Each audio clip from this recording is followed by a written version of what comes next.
Grit isn't found, it's built. Where lungs burn and muscles scream.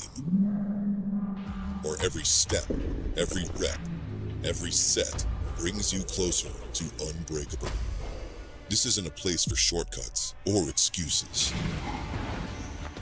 Grit is built where limits are shattered and the impossible is conquered. Grit is built here.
Welcome into On the Pulse live from the Bella Arena here in Copenhagen, Denmark. We've got one final workout on the final day of competition, but right before the intro, you saw a little tribute video for our volunteers. So let's talk about them a little bit, but first, introductions. Again, I'm Derek Forrest. Left to right, we've got Annie Thor's daughter, Katrin David's daughter, and Seth Page.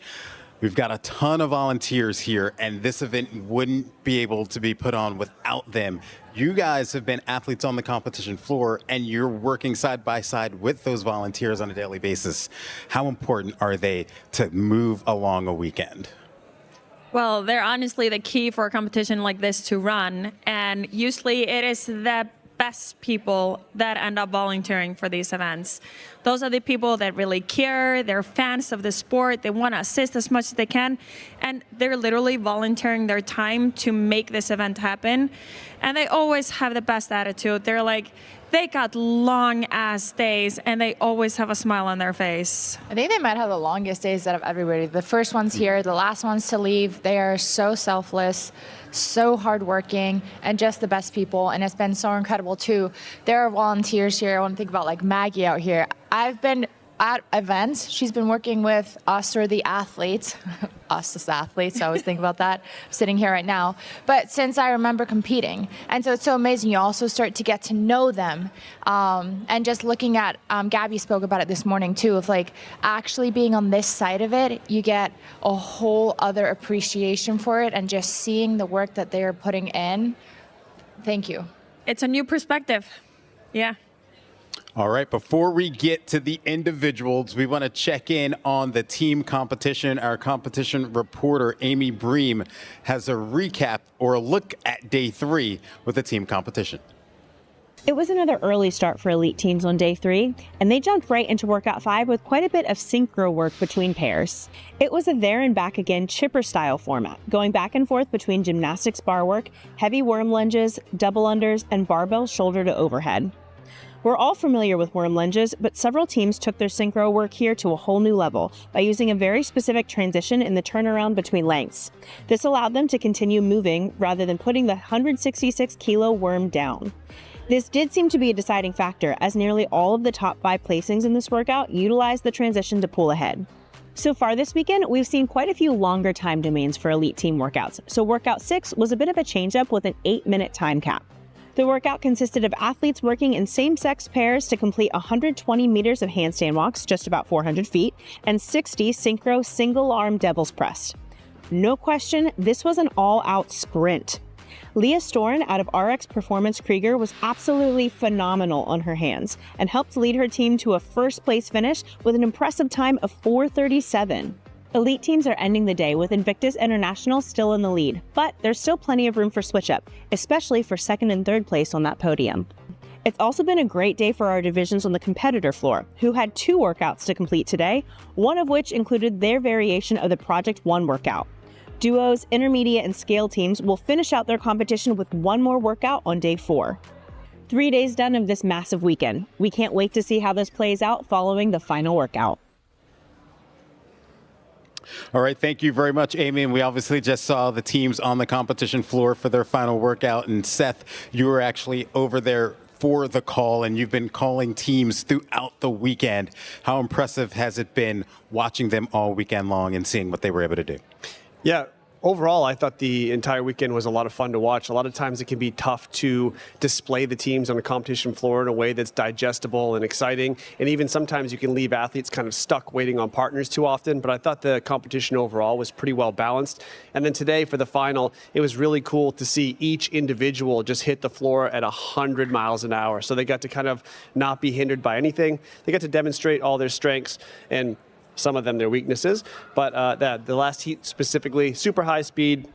The best athletes were able to showcase what they're made of, and it did not disappoint. It was quite a good weekend. When I get to demonstrate my weaknesses. Yeah. Well, you know, when you put some high skill gymnastics or some heavy barbells Really and then some putting on a sprinting, show here. things get highlighted. It is You know, true. you can't It hide is true. anymore. There was nowhere to hide in They that can't one. hide That is true. anymore, and sometimes that happens in team events. But All right. We've got, I didn't give you a nickname to start the show, Seth, but for the remainder of the show, you're going to be our mathematician as we're going to start to break down the leaderboard here. these numbers are going to be rough, but I will do my best with them. Let's start on the women's side of things. I guess first we're going to start with the Copenhagen standings after the first 8 events. Laura Horvath sitting in first place, followed by Emma Lawson and Amy Kringle. You see the rest of the top 10. Of course, we're not just following that leaderboard, but we're obviously following the season-long leaderboard and the cut line. Seth, just take it away. Okay, so I'm going to leave the cut line for Annie here in a moment. But as far as who can actually take this competition down for the weekend, it looks like it's a pretty tight race, both on this leaderboard and in the overall leaderboard.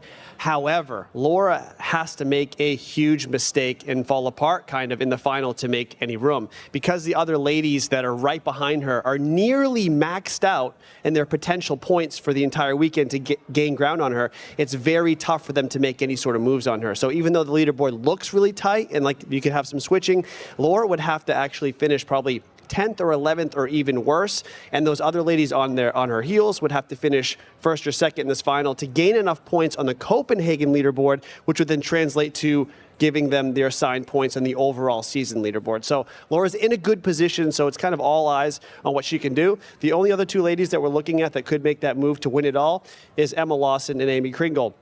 Emma needs help also from Amy. So if Amy and Laura somehow bomb, Emma could sneak up. Amy just needs Laura to fall apart and have a high finish for her to have a chance. But those 3 are probably your podium finishers. We'll see how it plays out in the final workout. I think it's important to also note, and what might have come off a little confusing, is when we look at the season overall leaderboard, these are projected standings, that numbers that we're looking at when we look at points. So I think that makes it probably a little bit confusing. That's a great point. So based on where they're sitting in the Copenhagen leaderboard, they get the projected total. So if you happen to be first now, you get your 1,000 points projected to your total now. But if you slide down to 5th overall, you're going to lose, a couple hundred points potentially on what you could get, and that will be affected there. So, yeah.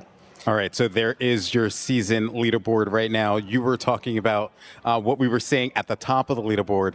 Annie, if you want to hop in and talk about what we're looking at the bottom of the leaderboard, because we're obviously looking for the top 20 athletes who are going to be signed pros for the 2026 season. And there's a couple of females on here who have the opportunity to potentially get up above that cut line. Yeah, so the most obvious one would be Ella Wilkinson and Linda Kisman. That we are thinking if the competition was finished right now, then this is how it would end. But those two are super tight on points. We have on the Copenhagen leaderboard, Ella and Linda are in 20th and 19th. So there's an 11-point gap between the two. So it comes down to this final workout because we have them, there's a 5-point difference there. So it kind of comes down to who is going to place ahead of the other one on the Copenhagen. Might need help from one person or not, but that will come down to just the final. And then we have Fee Sagafi. She has fought back, moving from 29th till 28th on the last event. So she's set herself up better than she had before. But she still has to make up some more ground. But those two are the only ones that can manage to get up above that line. So when we're looking at the line, that is the pro signs for next season, not having to qualify for any of the other events, getting a signed contract, you get your travel, accommodation paid for, and you have a contract where you have a salary. So you become a pro athlete for next season. And when you're talking about Fee, she's sitting 28th in the Copenhagen standings. Yes. So if she moves up a couple of spots in the Copenhagen standings, she's obviously going to need a lot of help from people above her, but that could potentially propel her above the cut line. It is possible. It's pretty tight, but she would need a significant finish here, like really good. Yeah.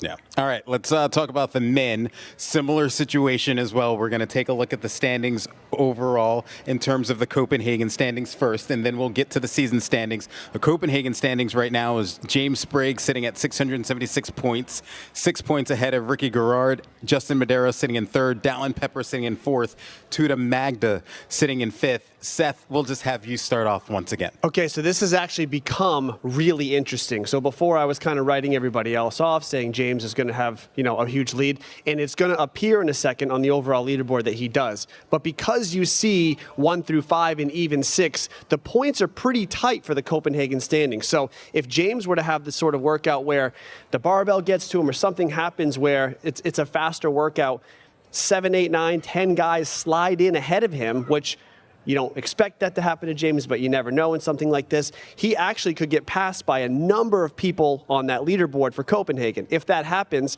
he's already maxed out in his points. He can only drop. So he can actually experience quite a dip in his overall standings, whereas others can make a big jump up because they're not maxed out. Someone like Justin or Roman or Dallin, Jeff's not really in the mix because of how many he's missed from tour stop 2.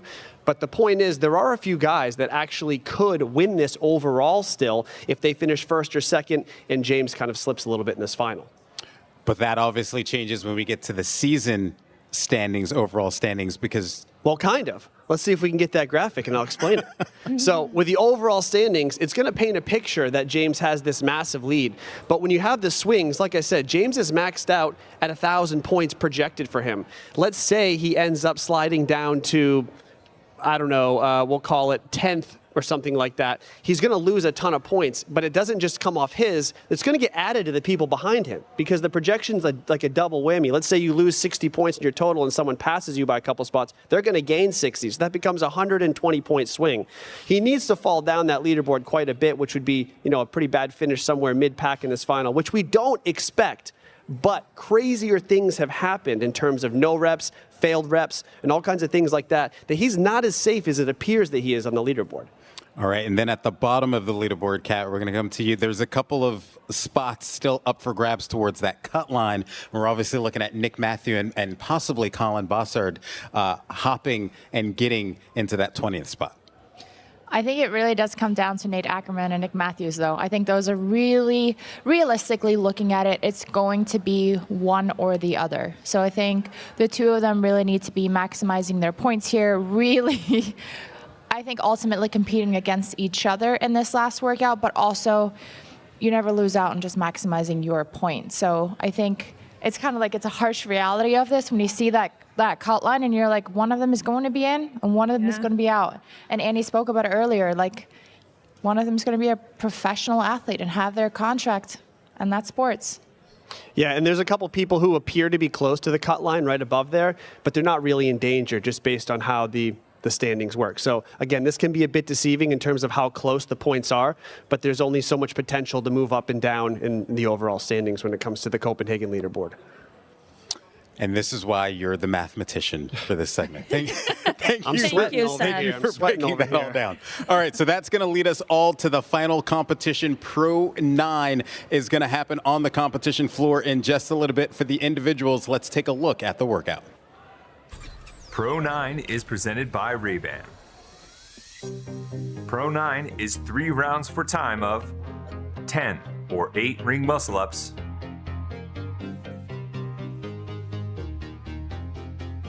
8 thrusters at 85 or 55 kilograms, and 9 meters of walking lunges with the same weight.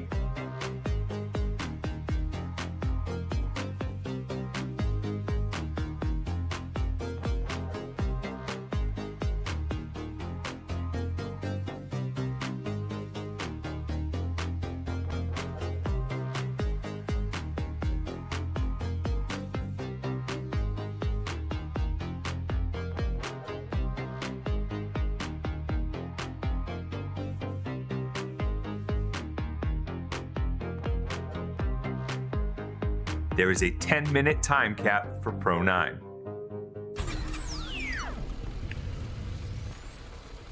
All right, that is Pro 9, the final competition of the weekend. Kat, we're going to come to you for Kat's Corner. Thoughts on the final workout? What a finale. What a finale. I think looking at this workout very quickly, we can see that you have to manage your pressing fatigue. We have every single one of those movements is going to interfere with the next. Your arms are going to blow up. Your pressing is going to blow up. So how can we minimize that? And so you try and think about how can I make it as easy on my shoulders, or the limiting factor, what I believe is going to be the limiting factor in each and every movement. So I think about the muscle up. I'm going to pop my hips up as high as I can, turn over fast, and try and catch in a high position. I'm going to focus on using my legs on the thruster. So instead of thinking it as a squat and a press, I'm going to try and pop that bar off as hard as I can, and then just finish out with a press at the end. And then in the lunges, I am going to focus on the breath, focus on getting my heart rate down, and then using that transition to really dictate how hard you can go.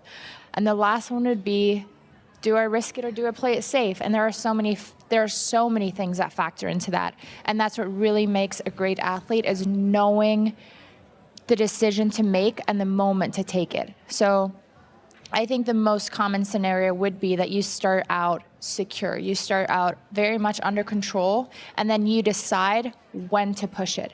And another factor that's going to play in is, where are you on the leaderboard? Do you need to really just play it safe, get your pro card, or are you on the verge of maybe winning this thing? Or do you need to take a leap to see if you can cross over and actually get your pro card for next season? All right, let's make our picks. We're going to start with the women. I'm going to go first. Sometimes I say sports has a funny way of, they have a funny sense of humor. Things just seem to work out. When I got into the sport of fitness about 10 years ago, my first athlete that I became a fan of was Brooke Wells. I remember watching her in the Central Regional. She's retiring after this. I'm going to go Brooke Wells wins this event. Oh, that's beautiful. No, it's just beautiful. That was another. It was a beautiful sentence, and for Brooke, I want it for her. My pick for the workout is gonna be Laura Hovarth. She just has great grip and stamina, strong legs. Yeah, I think she's gonna take this one. It's Emma Lawson for me on this one. She's phenomenal. High five. Do we agree? We agree. Phenomenal in all 3 movements. I think she's going to make it very hard for her to be beat. She's on a roll. Yeah. She's on a roll. And I'm going to You go guys might on be that roll right. with her and Emma Lawson. Yeah. Yeah. Leave it at that. All right, on the men's side of things, same thing. This person won their first games title with a lunge to the finish line. Justin Medeiros has a lunge to the finish line again to finish out this workout, to finish out the weekend. I'm going Justin Medeiros. It's a good pick. Yeah, good pick.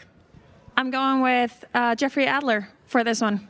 I just thinks he wants High to five. finish really. Oh, hey, 3 I do high agree. I fives. just think, again, he's very hard to bet against on a workout like this Yeah. that has a barbell, muscle ups, conditioning, Conditioning typical involved mixed in it. modality movements. And if you remember, Tour Stop 1 bombed the lunge on the final, True. right? So this is his redemption, his comeback. yeah. He's coming back, taking his pro card, going fresh season coming up. So we're gonna go with that. He ain't gonna bomb on this one. No.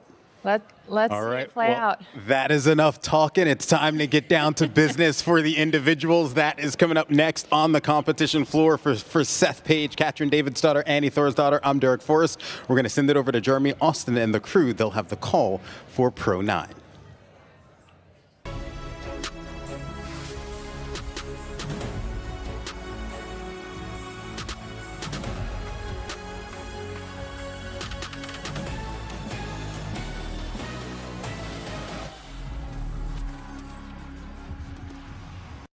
Intensity and consistency are keys for recovery. You can be rigorous performing at the top level and still face obstacles and challenges. That's where red light therapy can change your life. Red light therapy has allowed me to optimize my time in the gym in order to get the most out of every session. I can confirm red light therapy is the best way to recover. Train hard, recover faster with Novolab.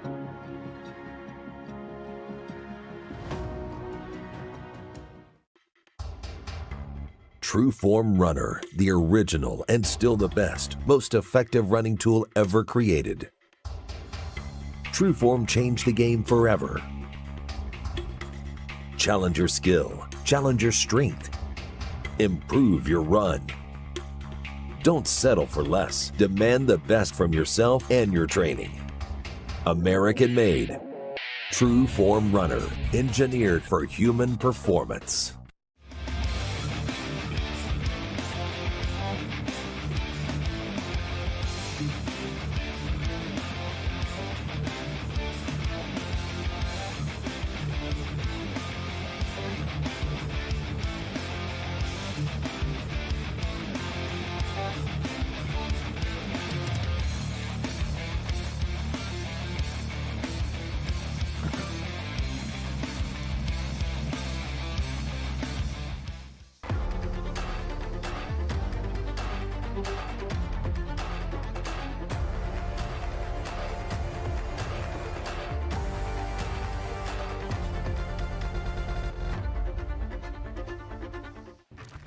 Patterns. That's the difference. Strivey shows me what my athletes can't always feel. See the trends, spot the gaps, build the plan. Strivey, train smarter.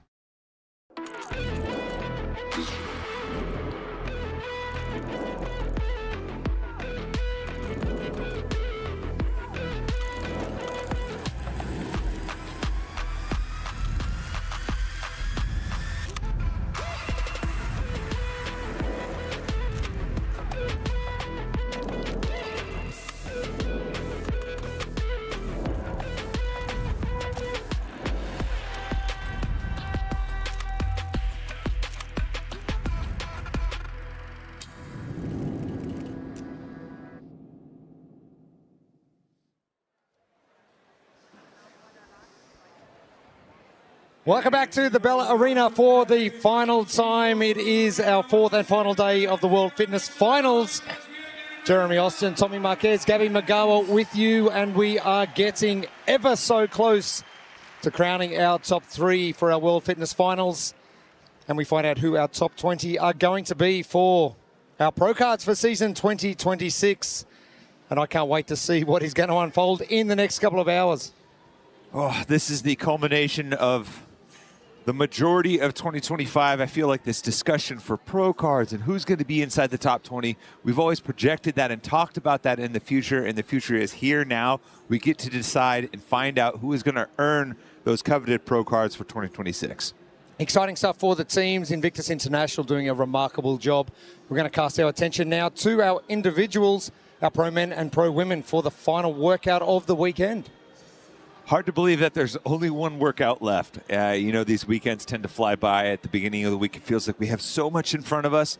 And then bam, bam, bam, bam, bam. It feels like these athletes go out and put out amazing performance after amazing performance. And now it all culminates to this one epic last workout for them to take the floor. I'm going to ask you both before we move on a little bit, your picks for the pro men and pro women to finish off what's going to be a great weekend here? I'm going to say Lucy Campbell and Darlene Pepper. I know the barbell might be a bit too heavy for Lucy, but I still believe that she has really that extra power in her. I liked some of the picks from our OTP crew, but I'm going to go with Dallin. I'm going to piggyback off of that, but I think this is the opportunity for Laura Horvath to remind us why, in the absence of maybe Tia Toomey, she's the best in the sport. Oh, without doubt, and she's proven that over the series as well. And it's been a very, very big year for a lot of the athletes, competing a lot throughout 2025. As we move forward to 2026, those pro cards, that cut line is going to get really important, and every result is going to matter as they get into each heat. We've got 3 of each.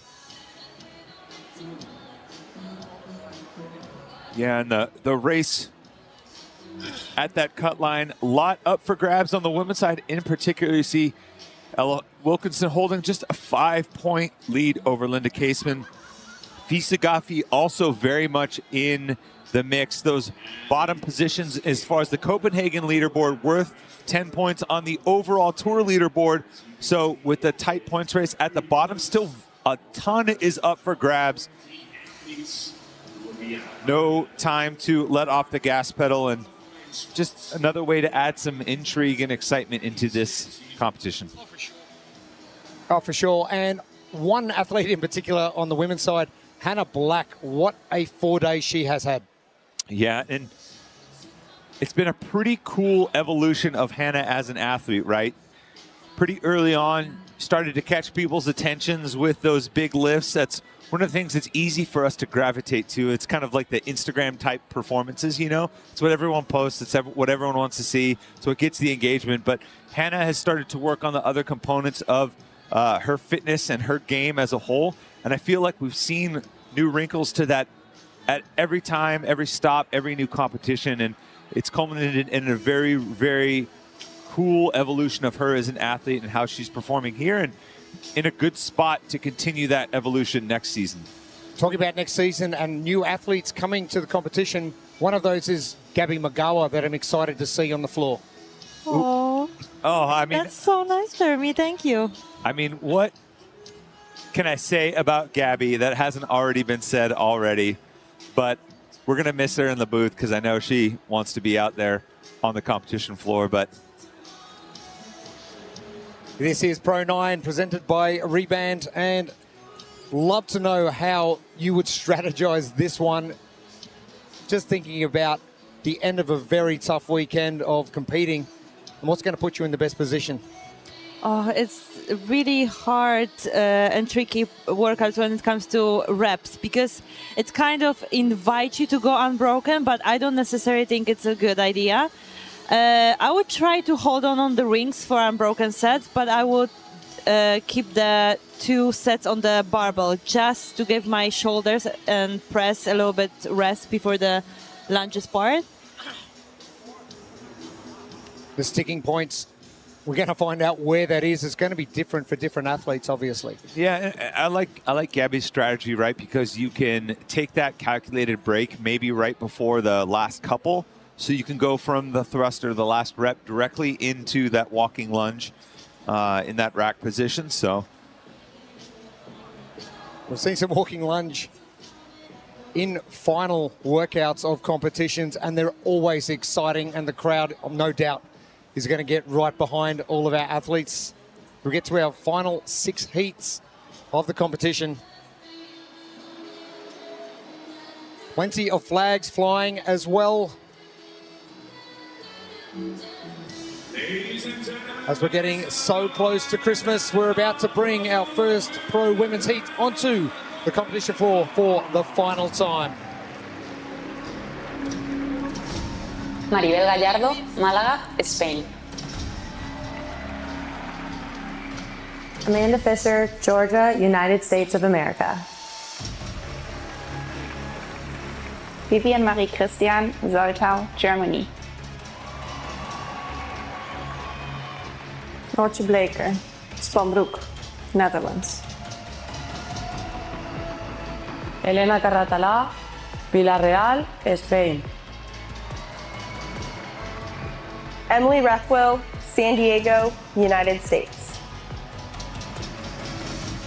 Jamie Chevry, Calgary, Canada. Vår Turmanmo, Hustadvika, Norway. Isagaki, Florida, United States. Linda Keesman, Amsterdam, the Netherlands. I had big cheers for Linda Keesman.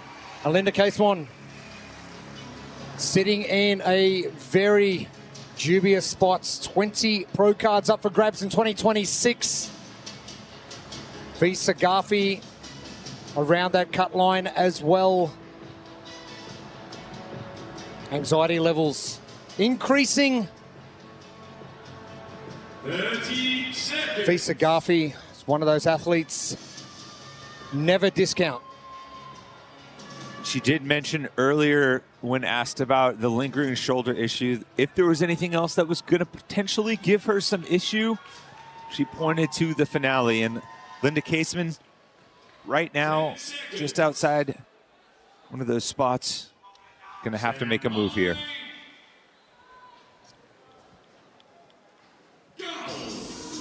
Underway for Pro 9. This is the final workout of the final day. The final event of the year, the World Fitness Finals. It has been a great inaugural season for the World Fitness Project for 2025. A massive year to come in 2026. You see how high Fee is catching with those muscle ups, maybe trying to reduce the total fatigue on the shoulder. The pressing motion through the dip. Our final workout of the weekend. It is Pro 9 presented by Reband. 3 rounds in total, 8 ring muscle ups for the women, 8 thrusters, and a 9-meter front rack walking lunge with a 55-kilo barbell. So you see that little box where they're going to be doing thrusters. They'll immediately start marching from yellow line to yellow line all the way down the floor with each round. Strategy is going to come into play massively for our final workout of the weekend. Our blueprint presented by Reband.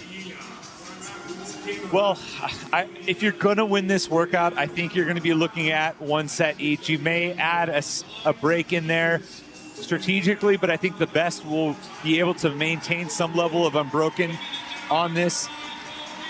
And Fisa Garfi looks like she has finished up for the competition, which is disappointing, and the tears are flowing for Fisa Garfi. And that's not the way we wanted to see her go out. No, that's one of the tough realities of sport, Jeremy, is that sometimes the mind is a little bit more willing than the body. But Fee, always a good sport, still went out, did what she could, giving her thanks and appreciation to the crowd that's lifted her up all weekend. Elena Karatala and Janie Chevry just ahead of Linda Keesman. Keesman doing a great job in Pro 8 earlier this morning. There's only one way to ensure good results, and that's just to go out and do exactly what you need to do. And it looks like all the ladies are already breaking up the muscle ups on the second round.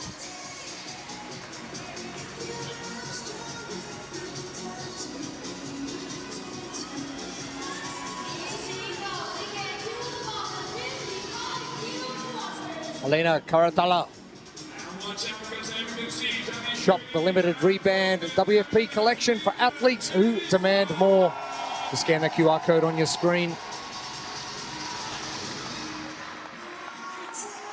Janie Chevry in all blue, just behind Elena Karatala and just ahead of Linda Keesman.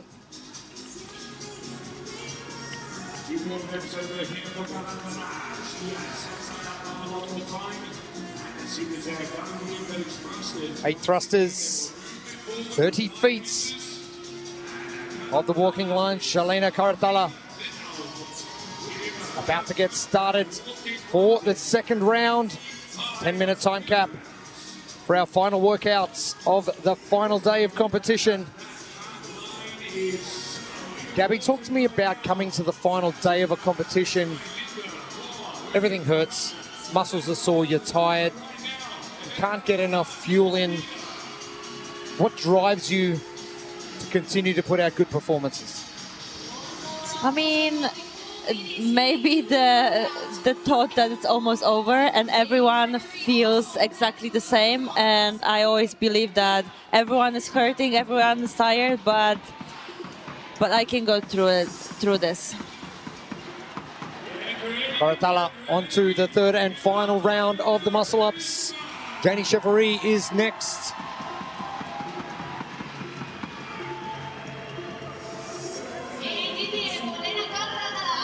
Casemon in third, and a somber Fisa Garfi, but always a smile on her face and saying thank you.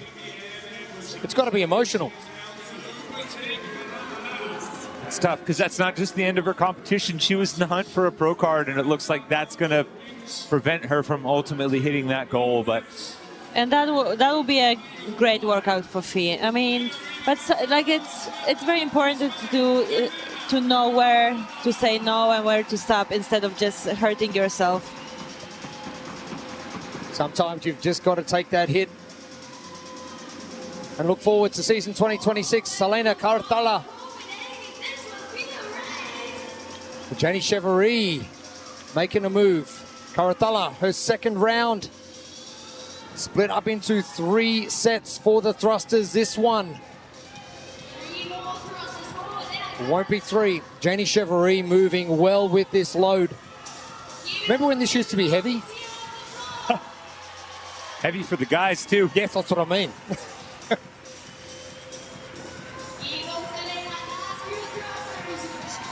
Karatala. 1 rep to go. That's clever strategizing from Elena. 1 rep, front rack, lunge to finish. no hesitation from Elena. Elbows in a great position. For Janie Chevrolet coming quick. Not sure it's going to be enough.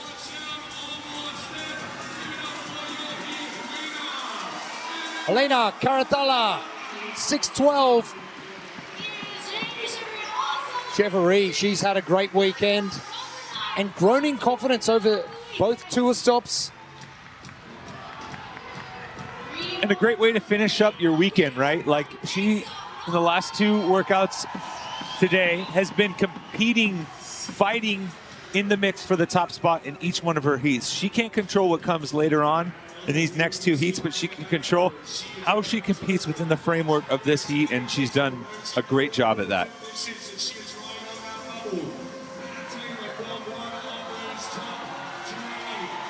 Linda Casemon needs this to try and hang on. Can she grab one of those pro cards for season 2026?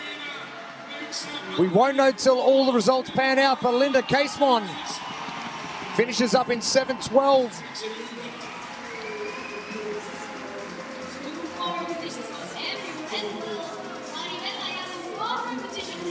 Amanda Fisher will be next. Emily Rethwell not far behind. Norcia Blaker.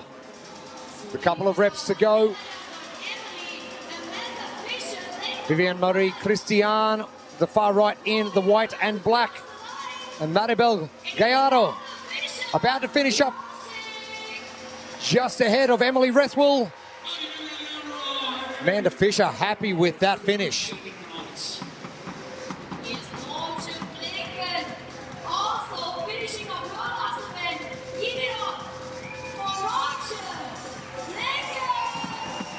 Norcia Blaker about to step over that yellow line.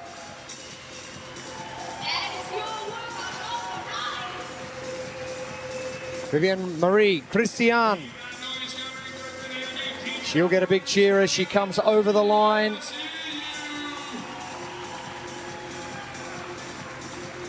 And done for Thurman Moe. back for her third and final set. She is going to run out of time.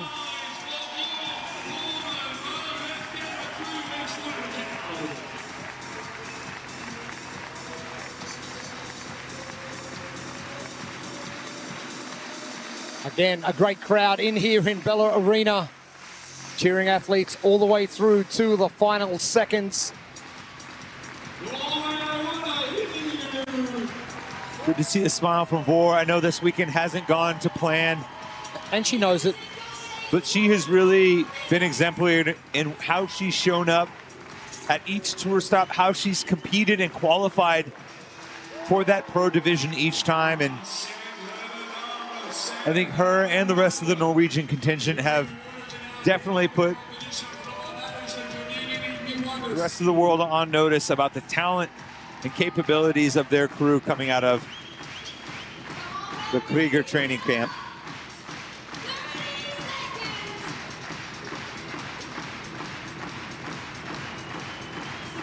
For Thurman Moe. She won't get 5, but she's going to fight all the way to the end.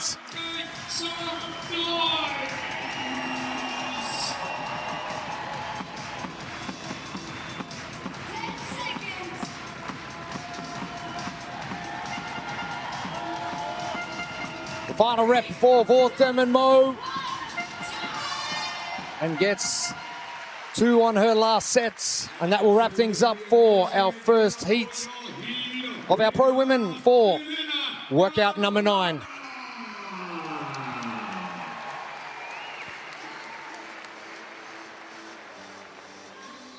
Lena Karatala, 6'12".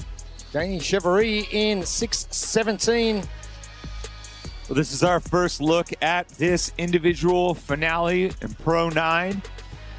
Unfortunately, Fee Sagafi unable to continue through the entirety of this workout, but still there rooting on her competitors. And Elena Karatala able to beat out Janie Chevrolet on that final lunge to the finish line. A strong finish from the Spaniard. Janie Chevrolet, great day to close out her weekend as well.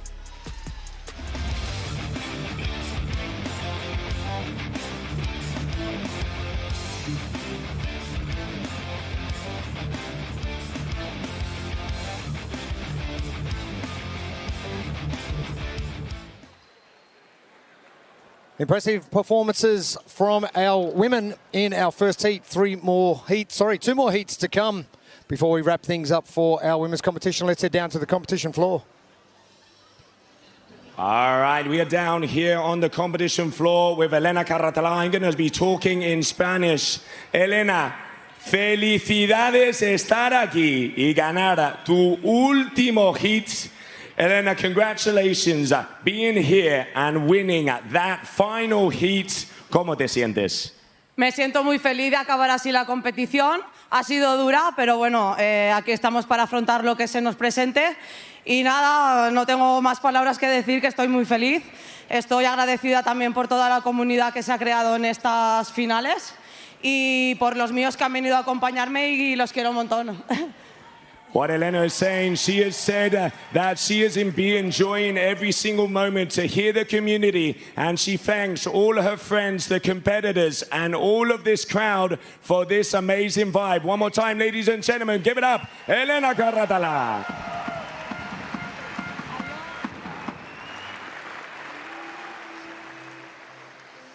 Thank you, Joe, for the translation. And our results from heat number 1. Elena Karatala in 6'12", Janie Chevrolet 6'16". Casemont, that result is going to be an important one as we progress through our 3 heats of our pro women.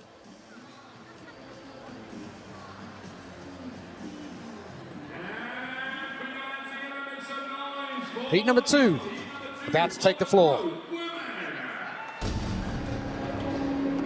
Ella Wilkinson, Wirral, United Kingdom. Ode Lennekam, Modalen, Norway. Manon Langonaise, Chamonix-Mont-Blanc, Belgium. Hannah Black, Texas, United States of America. Danny Spiegel, San Diego, California, United States. Jennifer Muir, Glasgow, Scotland. Sydney McAlishan, Winnipeg, Canada. Lydia Fish, Wisconsin, United States. Emily Rolfe, Vancouver, BC, Canada. Annika Greer, Prince Edward Island, Canada.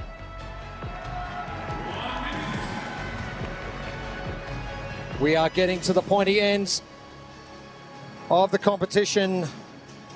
And Ella Wilkinson in lane 10, sitting on that cut line. Performance, she needs something big here. Yeah, and if her and her team were watching that previous heat, 7:11 by Linda Caseman, the athlete just behind her on that cut line. That's the number. She knows she gets ahead of that. That should all but seal her pro card for 2026. And then Annika Greer, great upper body pulling, great below parallel. This has basically both of those elements. She should do well here. Then Danny Spiegel getting through the muscle ups. She will fly on that barbell. Stand by. Go. Heat 2 of our pro women. This is pro 9. The numbers on your right-hand side signifying how many reps remaining. Pro 9 presented by Reband. 3 rounds for time of this triplet of ring muscle-ups. 8 for the women, 8 thrusters with 55 kilos, and directly into a front rack walking lunge with that same barbell.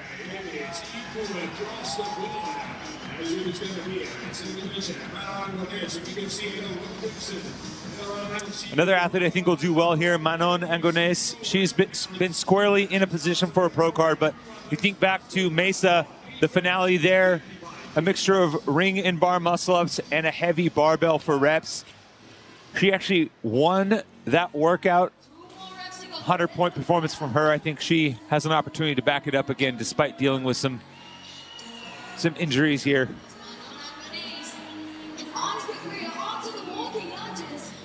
Annika starting things off well.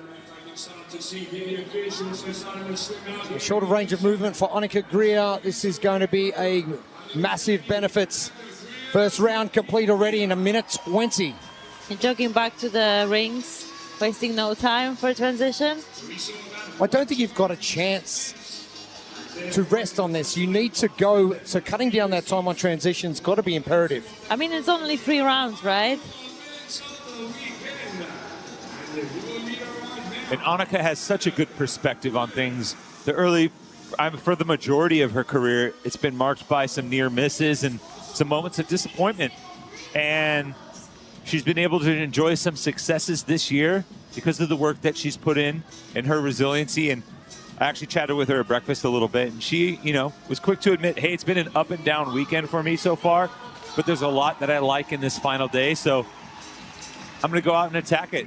She had a smile on her face when she was saying it.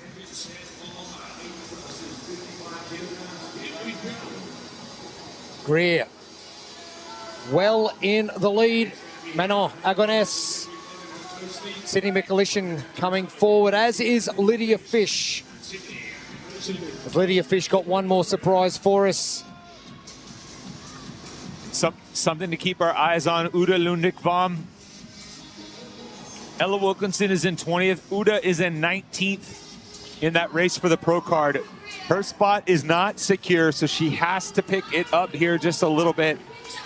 Looking at the overall leaderboard, Uda in 22nd with a couple of athletes, Emily Rethwell and Elena Karatala, who just performed very well on that previous heat, right behind her on the Copenhagen leaderboard. So she slips there, could be a big shift as well. Annika Greer is on a mission. Sitting in 11th on the season leaderboard, and shop the limited Reband WFP collection for athletes who demand more. Just scan that QR code on your screen. Now Wilkinson, she's sitting in about 5th. She doesn't have a choice. She needs to send now or risk missing out. There's no holding back here. I think once she gets through those ring muscle ups, it's time to really let it go. Take a chance maybe on those thrusters, push a little bit harder. Great work from Annika. As Gabby said prior, it's got to be unbroken muscle ups. Unbroken muscle ups, 2 sets on the thrusters, and unbroken lunges. This is exactly what Annika has been doing since the beginning. Lydia Fish breaking up those muscle ups, but Annika Greer, she's going to be setting the new time to beat. And it might have been a slow start for Annika coming into the first couple of days. Gee, she's just warmed up, finishing red hot. And she's still 16th. It's not like a terrible finish. She's still in the contention for the top half of this competition, and another strong performance. She's easily within the points range of maybe 13th, 12th. She knocks this out of the park, and this ends up being a workout win for her. Lydia Fish steps up. Mikulishin is there as well. But it is the Annika Greer show. And this is going to be a blistering fast time. And technically, Annika did those thrusters unbroken and just rested after the set. Annika Greer needing half of the time cap, 5:14. A minute quicker than Elena Karatha from heat number 1. Ella Wilkinson now making a big move. This is huge for Ella. Linda in the previous heat, 7:11. And huge for Lydia Fish as well. She's put out some performances this weekend that have been absolutely exceptional. She has been one of the bright spots, I think, competitively in this weekend. The fish heads appreciate it. Up in the crowd again. Mikulishin, she gets finished up under that 6-minute mark. Our third fastest time so far. 7:11 is what we're looking for. And this is a huge lunge for Ella. Ella Wilkinson has got her destiny in her own hands. Final 2 lunges. It is going to be faster than Linda Casemon's time. 6:23.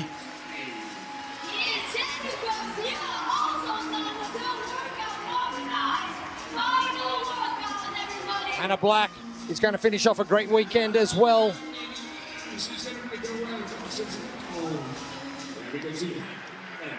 Emily Rolfe coming in as well.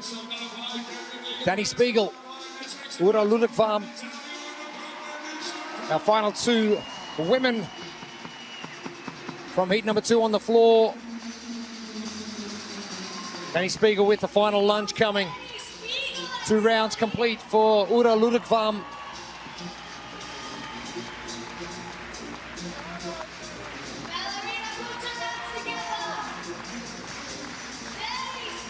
Spiegel pro card wrapped up for season 2026.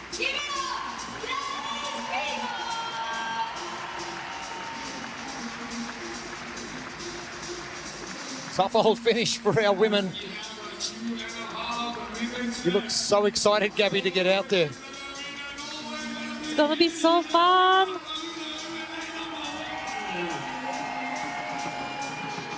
And this is an unfortunate reality, but Uda right now, in order to give her best chances, she's trying to beat her teammate from Krieger in that previous heat, right? Vorterman Mo got about 5 reps in and was the last athlete on the field. And keep in mind, she has got 2 minutes to go still, yeah. So she'll probably have enough time to get to the barbell, some of this work done, and potentially get some thrusters done. She's got to really push here. I know it's hard to do when something like a muscle up, the fatigue kind of stops you in your track. And all no reps are not created equal.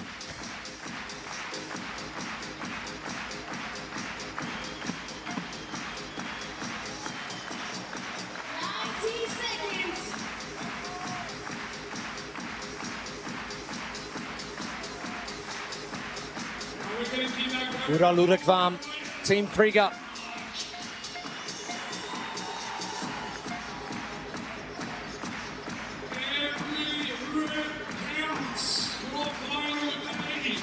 Fatigue really starting to kick in now. The final minutes.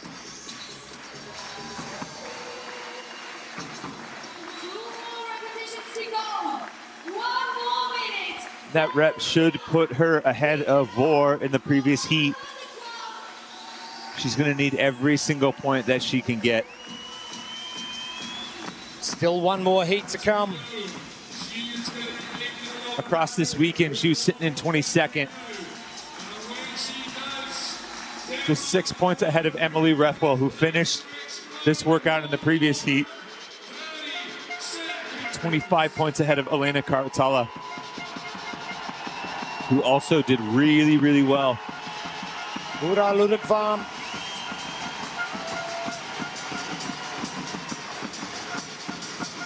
Not long to go. No choice but to hang on to that barbell for the remaining time. We'll be ahead of Wortham and Mo.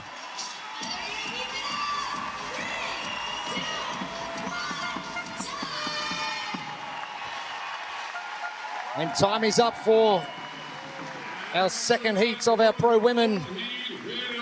Monica Greer, 5:14. Tough to beat.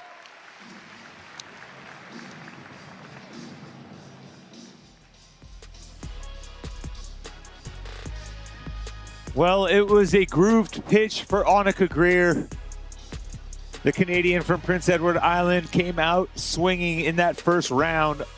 Unbroken on the muscle-ups, no problem with the thrusters. An easy march through those first two rounds. She's got a pair of top 10 finishes already this weekend, and this should be another one, a great finish for Annika Greer. Still showing some love for her competitive athletes as well.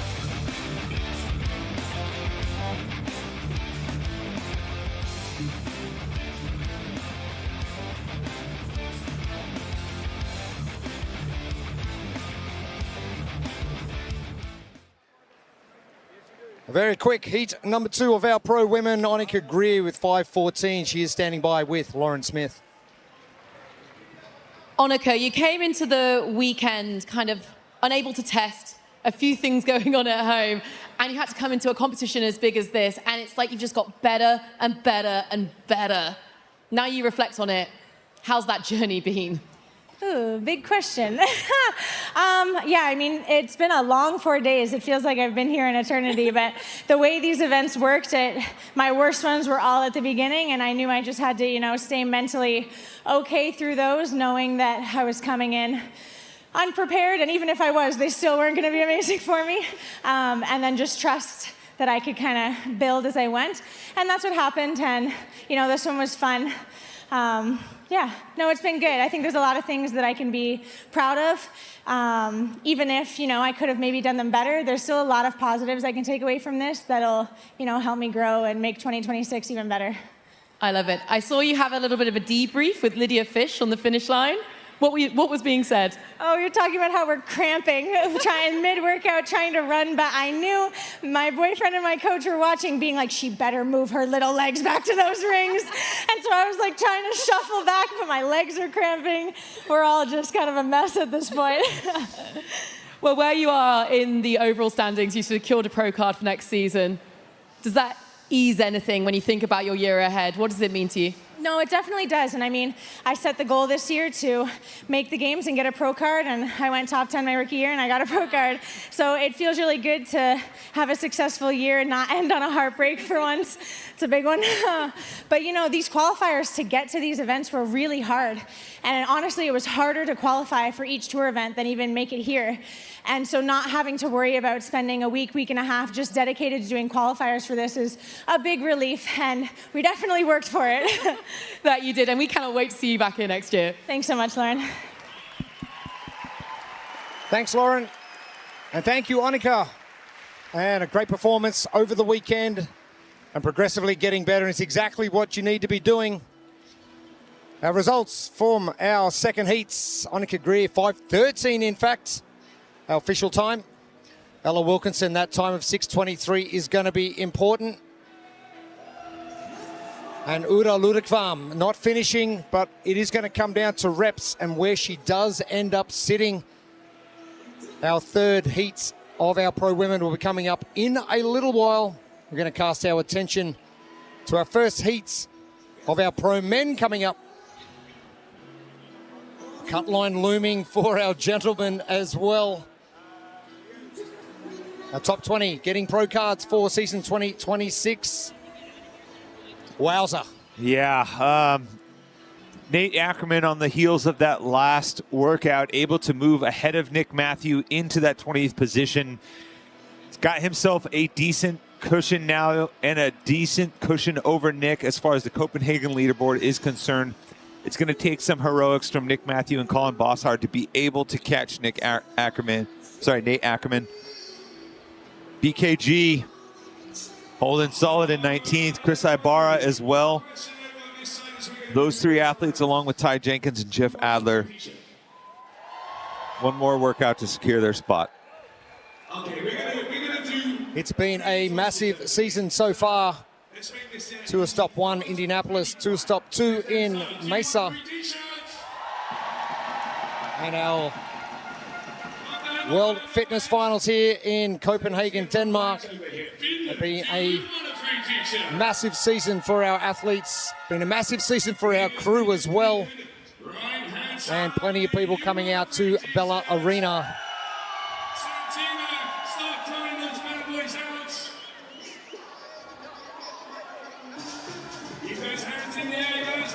And unfortunate, I think, Gabby Magawa, that we get to lose you next year. But we don't, you're not going to be going too far. You're only going to be about 30, 40 meters away. Yeah, exactly. You're going to see me out there. I hope you're going to be saying only good things about me. We're going to be yelling at you from here as well. I'm not going to lie. We're going to be harsh. You bet. It better be perfect. Oh. I'm going to be so perfect. No mistake. No mistakes. Oh, you're going to need to be. In reality, it's all love. We're stoked for you. I know. The more mean things you guys say about me, the more you like me. So It's I know like, how it is works. that it, is it? Yeah. It's having two big brothers to keep you in line, you know? But that was a great piece you did earlier this morning that they showed at the start of competition here. Yeah. Just about your journey, how things are going. Oh, it is Christmas time here. Some Santa Claus in the crowd. North Pole, are we talking Finland? North Pole? Or not? Or are we talking like North Pole as in way north? Polar cap. Yeah, I think so. Is Finland the closest to the polar cap? I don't know. Let's just say geography is not one of my strong suits right now. I know we're north, way north, and I'm going further north in the next couple of weeks. I know cardinal and ordinal directions, and that's about it.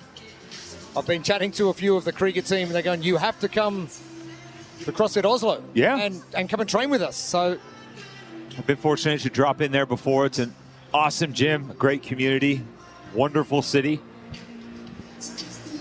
Fortunate to get up here for the Christmas and New Year break. Spend a bit of time in the north of the world. Instead of being 35 degrees Celsius, we're looking at minus 30. It's not that big a difference, right? It's okay. Crowd getting into the festive spirit here at Bella Arena as we welcome out our first heat of our pro men. Top 20 spots on the line. Matt Gilpin, Brisbane, Australia. Troy Clay, Springfield, United States. Tommaso Pieri, Lucca, Italy. Julius Kieser, Leipzig, Germany. Tola Maracagno, Maryland, United States of America. Daniel Camacho, Pamplona, Spain. Colin Bossart, Bern, Switzerland. Luka Đukić, Temerin, Serbia. Nick Matthew, Minnesota, United States.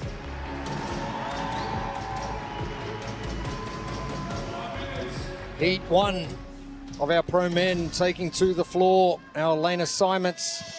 And there are some athletes who really need to get moving. Nick Matthew, one of those. Colin Bossart in that mix.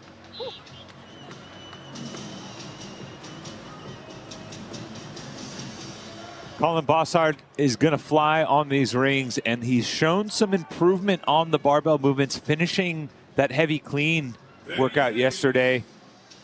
Luka Đukić has seen his position on the tour leader board slip over the weekend, but maybe still has something special saved for this finale. Nick Matthew, one of those guys right on the cut line, hoping to make some moves here. Stand by.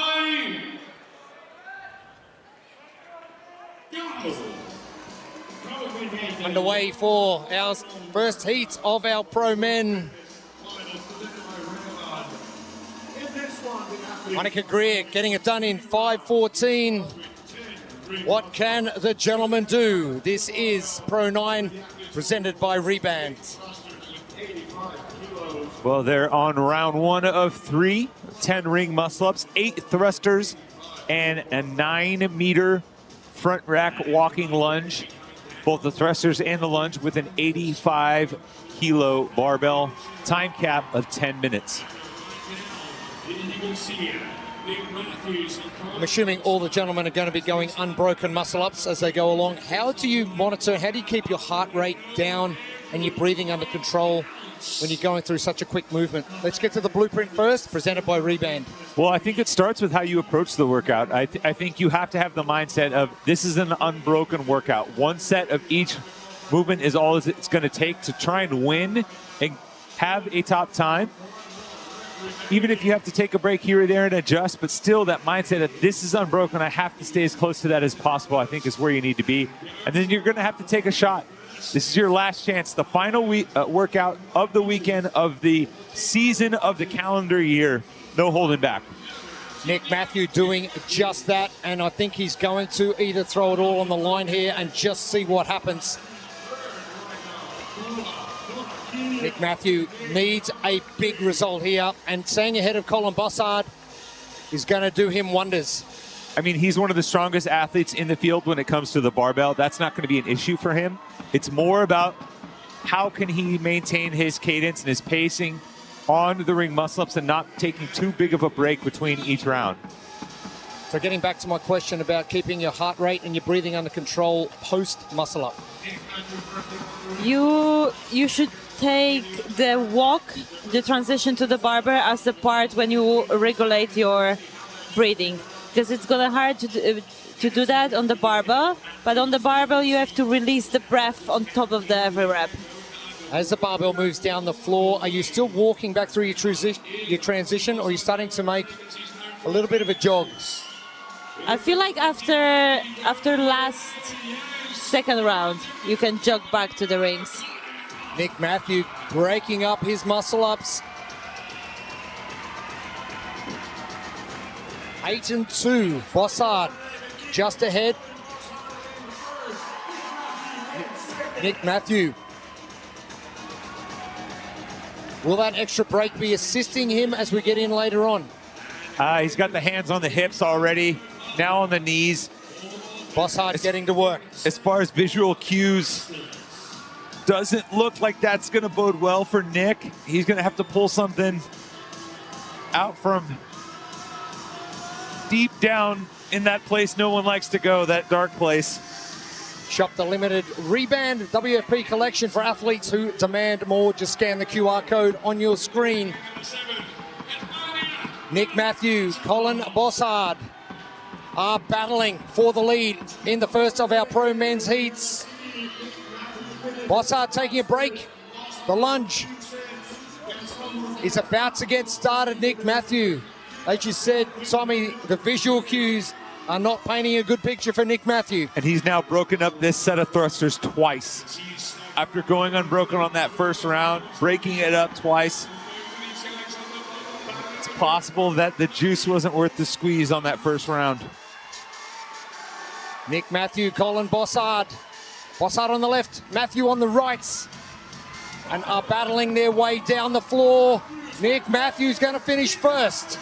But that was a huge step for Colin Bossard. He overextended just a little bit on that last lunge, making sure he didn't have to take one more step, which would have really put him behind the 8-ball next to Nick.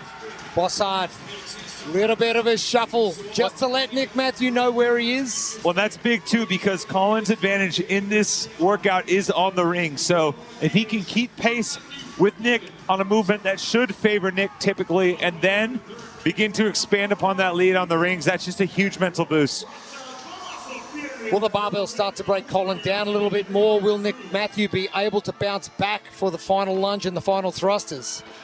He's going to have to, and that's uncharacteristic of Colin coming down on the rings as well. Nick Matthew, is he going to go 8-2 again? Yes, he is. So maybe that was part of the plan all along. Bossard coming down early. And then a long break from Bossard. Just a little reminder, ladies had 8 ring muscle ups and men's are doing 10. Nick Matthew, here we go. Is this going to be enough of a lead? And that's the danger of getting caught up in a race with someone right next to you, right? Like, Colin is fantastic. Another break for Bossard. He is great on the rings, and he's kind of coming apart here on an implement that is usually his strength. Pro cards up for grabs. We have got our top 20 on our men's and women's leaderboard. Bossard and Matthew are at that cut line. Nick Matthew, a good start as Bossard finishes up. Tommaso Pieri jumping ahead of Bossard, but the transition allowing Bossard to come down quicker. Nick Matthew, I think he's got enough in the tank to get ahead of Bossard. And he did get a no rep on his first rep, trying to squat clean the first rep. And another no rep. Nick Matthew needs to get moving. This is hard on the line. This is your chance to take a shot, right? Like, you're done with the thrusters, pick it up and go. Sola Maracano. Can he throw a spanner in the works?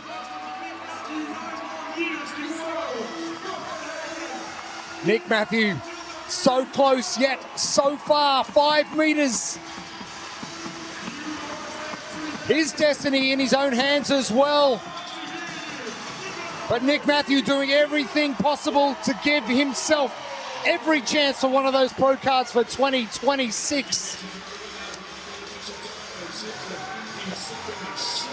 Just a show of grit from Nick. Oh, absolute grit. All the signs pointed to him on the struggle bus pretty early on in his heat, and he's still able to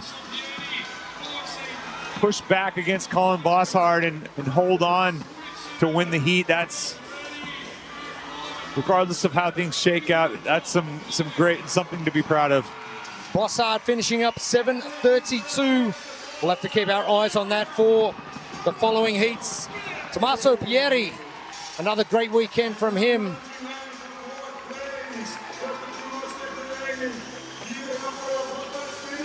Tola Maracano finishing up.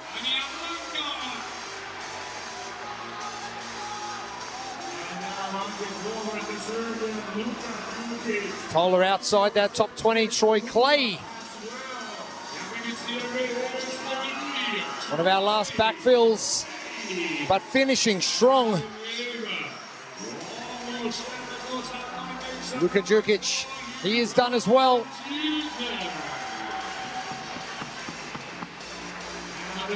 Gilpin, Camacho, Kiza.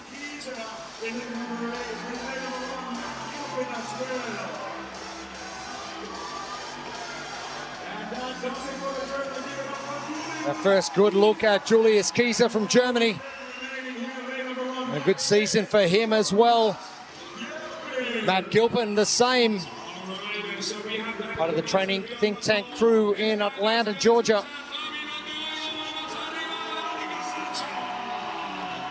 Danny Camacho. You talk about grit and determination. The start of the season, Tour Stop 1, he was in a world of hurt. Done everything he can possibly do to get himself right for the World Fitness Finals. He's just continued to push, continued to fight all season long. Danny Camacho is done in 9:19. And our first heats in the books. Nick Matthew, 6:58. Now he has to sit back and wait.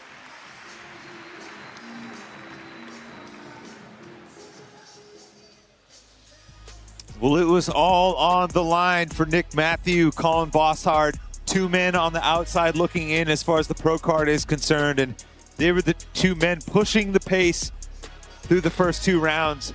Matthew in the lead after round one, Bossard pushing the lead on round two. And Nick Matthew able to dig down deep in round three, coming in first out of that ring muscle up, and despite a couple of tough no reps, able to march his way to the finish line first to win his heat, give himself some hope.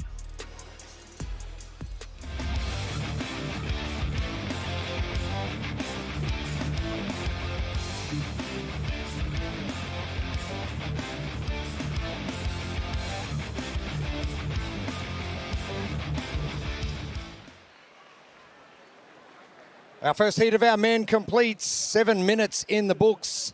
Big Nick Energy down with Lauren Smith. Bobby? Okay, Nick, have you decided what you're going to do with your hands? Haven't figured that out quite yet. I think it's safe to say that is what emptying the tank looks like. I had to do something. The points are going to be close. I mean, that was the best case scenario for me in terms of that workout, so we'll see where the chips lie in about 2 heats here, so. Exactly that. It's going to be an agonizing weight. How are you going to keep your mind off it?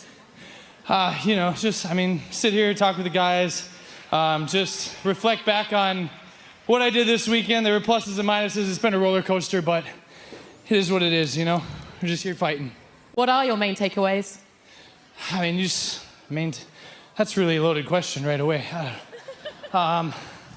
There's a lot of things. I mean, from how you handle bad events to how you handle good events and everything in between. Food, hydration, fuel, all that good stuff too.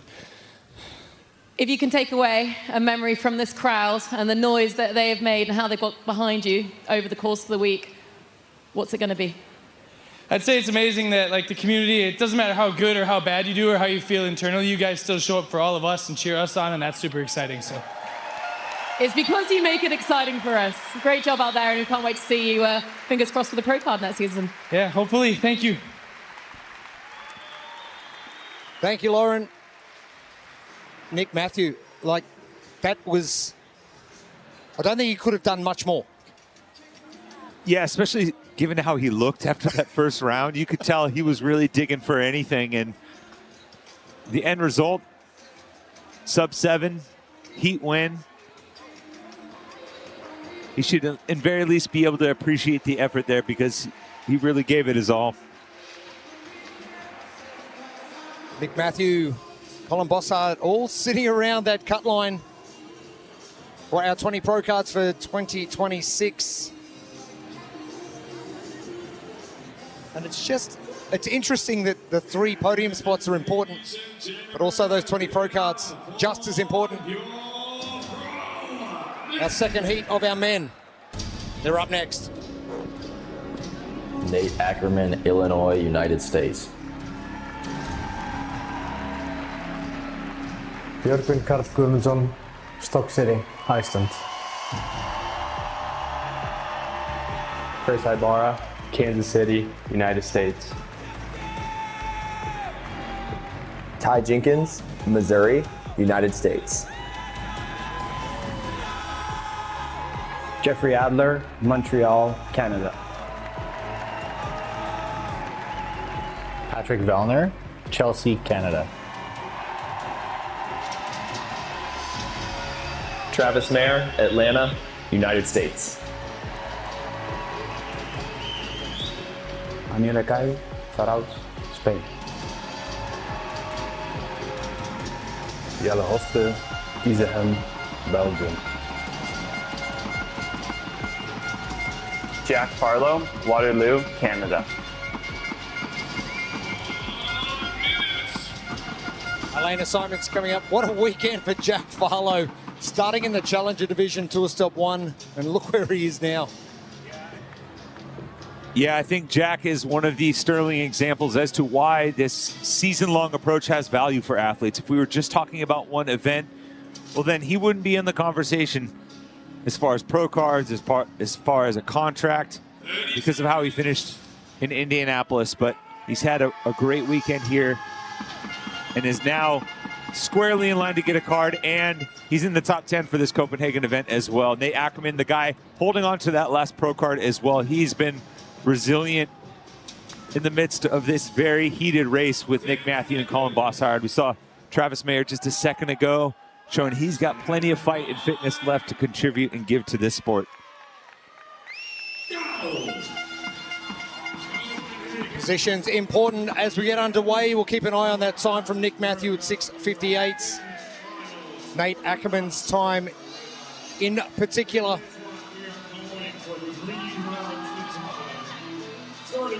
Bjorkman Carl Gudmundsson sitting in 19th on our season leaderboard.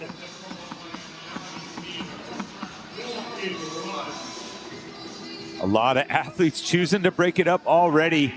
These 3 rounds of 10 ring muscle-ups, 8 thrusters, and 9 meters with the front rack walking lunges. 85 kilos, 185 pounds on that barbell. Each round they'll march it down the floor until they get to the other end for that finish. I've got no doubts. These athletes have been out the back watching exactly what is going on and have just seen what's happened to Nick Matthew and have gone, okay, different strategy coming up. Yeah, it's possible, especially with how that first unbroken round affected things the rest of the way. It could be a little bit of a gut check, but I think if you're looking to maybe make a splash and win this event, you're going to have to go for it. And Yolakai getting started with his lunge first. The blueprint presented by Rebound. Yeah, as I mentioned just a second ago, I think the top performance from an athlete, if that's what you're really gunning for, you're going to have to approach this with the mindset of this is a one set each type workout. That means unbroken as long as you can for as much as you can. Maybe a strategic break here or there. And then for the athletes on the cut line or hoping for a pro card or maybe fighting for the podium, you are going to have to take a shot. Nate Ackerman making very light work of the rings, almost using his recovery.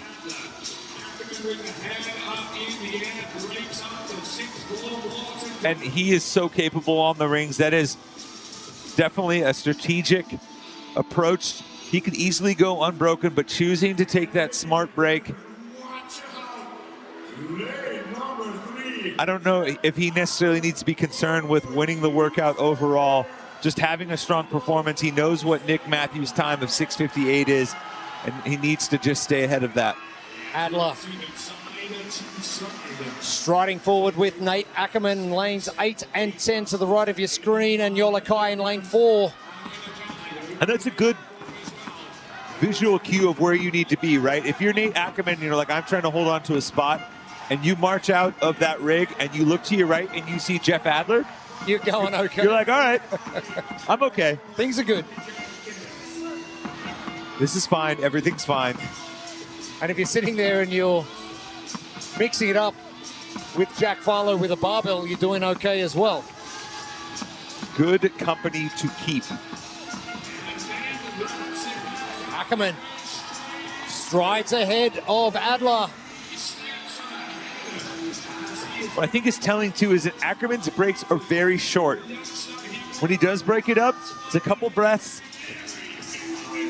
Close footwork there, but able to keep the rest short Ackerman finishes. Shop the limited reband WFP collection for athletes who demand more. Just scan the QR code on your screen. Ackerman making his way back just ahead of Adler. And there doesn't seem to be much hustle at all from Adler.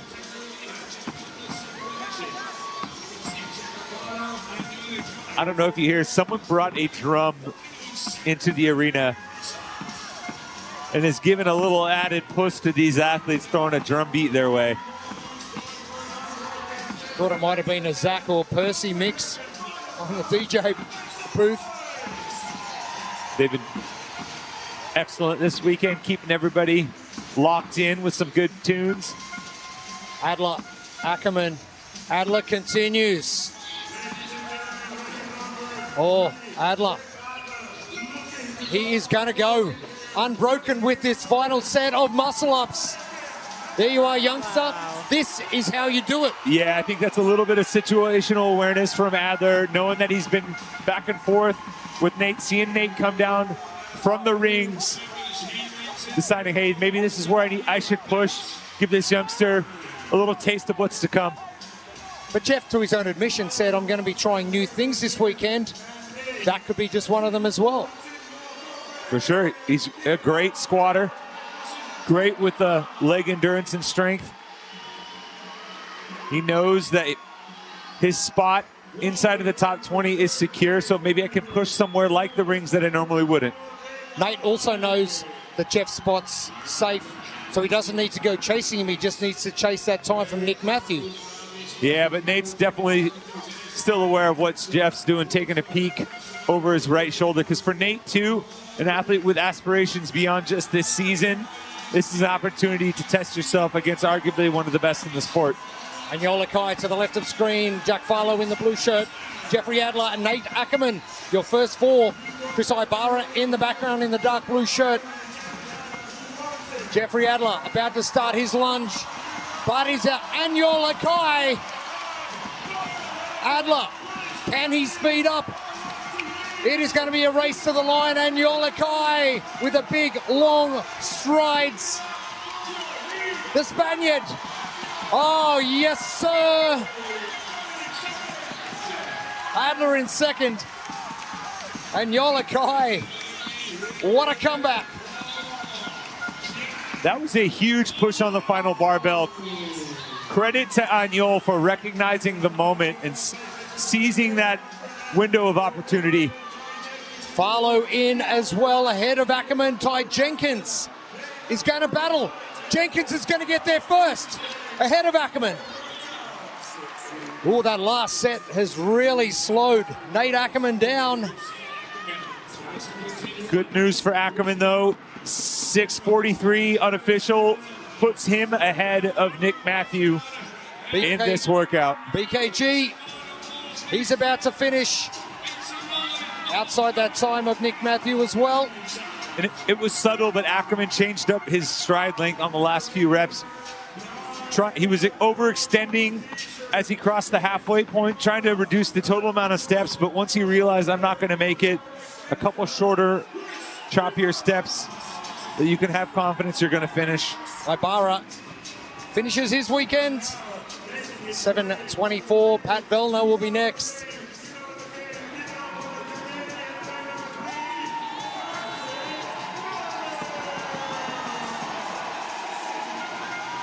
Vellner next. Travis Mayer will follow shortly after. Jelle Hoster, the final athlete on the floor. Last big stride from Travis Mayer, who's had a great weekend as well. We have not seen the last of Travis Mayer, that's for sure.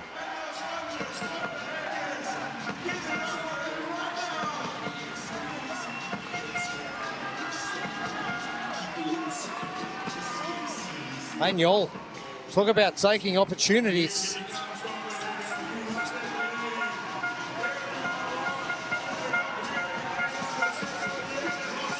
Jelle Hoster.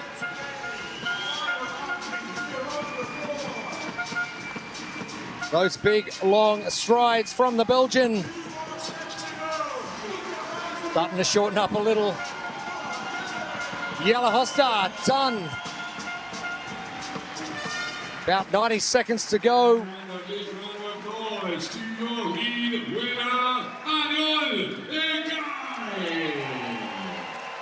The impressive performance from Anjol.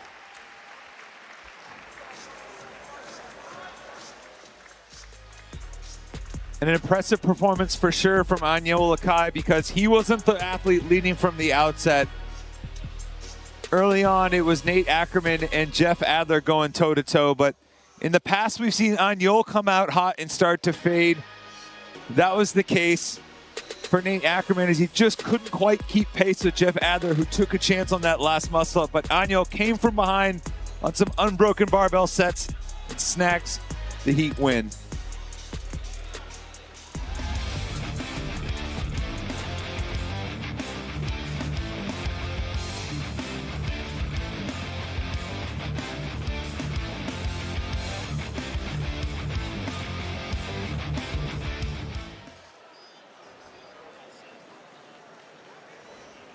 Our second heat down for our pro men. Anjol Akai, impressive performance, standing by with Lauren Smith.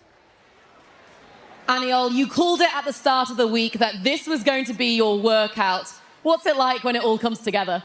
I mean, it was a good feeling to have finally a good event, that I can show how fit I am, and luckily it's the last one, so I can have a good feeling in my mouth. So yeah. Yeah.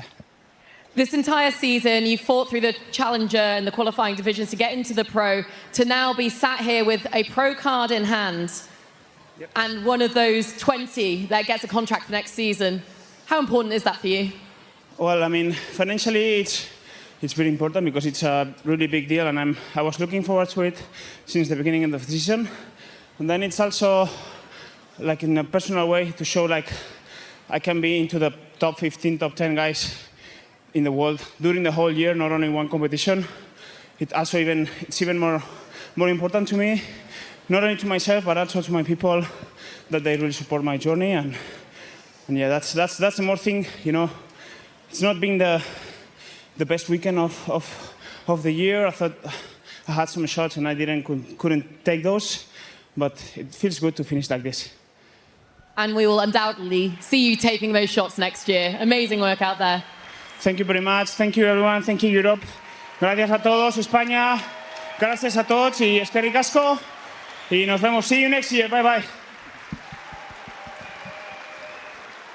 Anjol Akai. You wanted to show how fit he is. We know how fit he is. He's here. All right. So we're going to be coming over to this side now. You saw how it works. So I'm going to ask, right-hand side, do you want a t-shirt? Santina, not too bad. Don't wait, man. I know my side is going to look much better. Is this side? Anybody want some free shirt? Make some noise!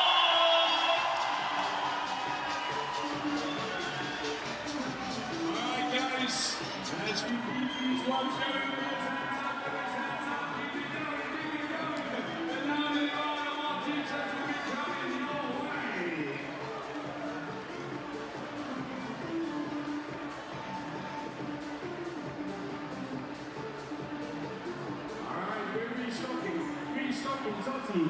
Grab us some more t-shirts. Let's go.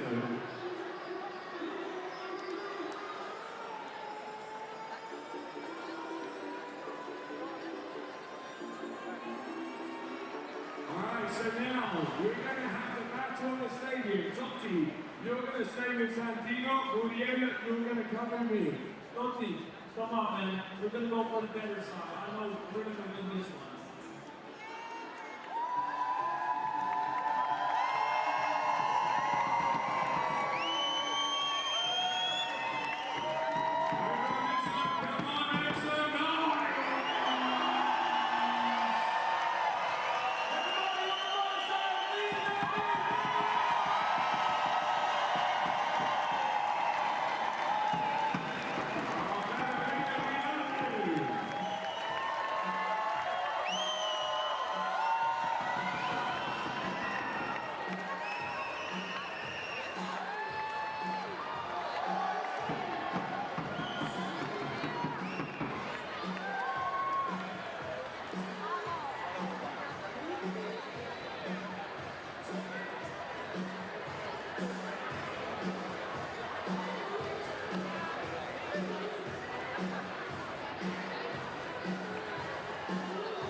And the hype is building here inside Bella Arena, Copenhagen, Denmark. For the World Fitness Finals, Jeremy Austin, Tommy Marquez, Gabby Magawa with you as we cast our attention to our final two heats of the competition. It has been absolutely outstanding start to finish. And what a season. You said it, Jeremy. What a season. As we look at the overall season standings. Right now, James Sprague enjoying a comfortable lead over second place Dallin Pepper, who has worked his way ahead of Ricky Garrard in the workout this morning. And some familiar names inside the top 10 overall, with some challengers like Tudor Magda and Colton Mertens holding on to a top 10 spot and rightfully earning their place for a pro card.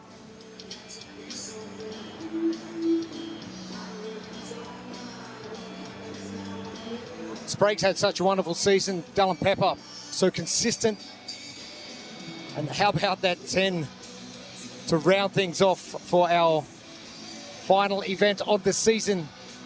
For sure, and you know, it's always a goal for any one of these athletes when we get to a major competition weekend to be in that final heat, right? Be in the top 10 heat, the top 10 athletes for that competition. But here, this is going to be the top 10 athletes across the entirety of this season. So these are the guys that have shown up across the season, multiple weekends, multiple workouts, and have earned their place inside the top 10. The final workouts, Pro 9, presented by Reband. Yeah, and one workout remains between them and the finish line. That's 10 ring muscle ups, 8 thrusters, and 9 meters of front walking lunge. They're gonna have to do that 3 times.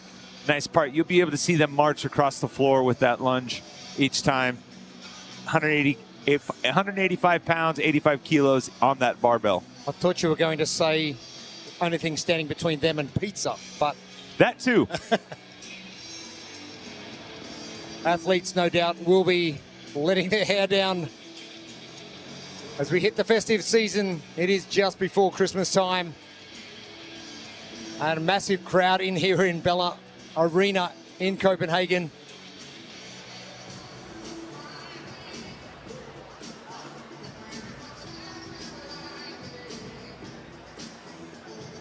It's been great.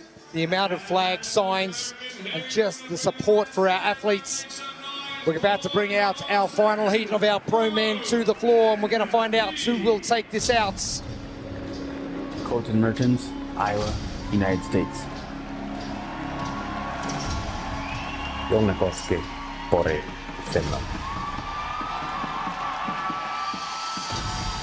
Chandler Smith, Kansas City, United States. Tudor Magda, Baku, Romania. Guilherme Malheiros, Rio de Janeiro, Brasil. Roman Trenikov, Cookville, United States. Justin Medeiros, Boise, United States. Ricky Garrard, Wollongong, Australia. Dallin Pepper, Utah, United States of America. James Sprague, Coeur d'Alene, United States of America. Our top 10. Elena Simon sees the big 3. Garrard, Sprague, Pepper. This is one that may suit Dallin Pepper down to the ground, but obviously the next 10 minutes will decide on what that looks like. Have they been watching, doing their homework? 30 seconds. And Ricky, the confidence man.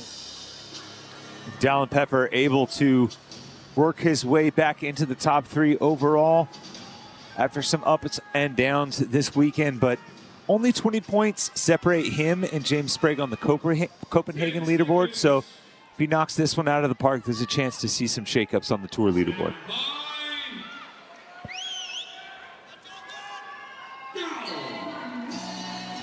10 minutes is all that remains of the men's competition.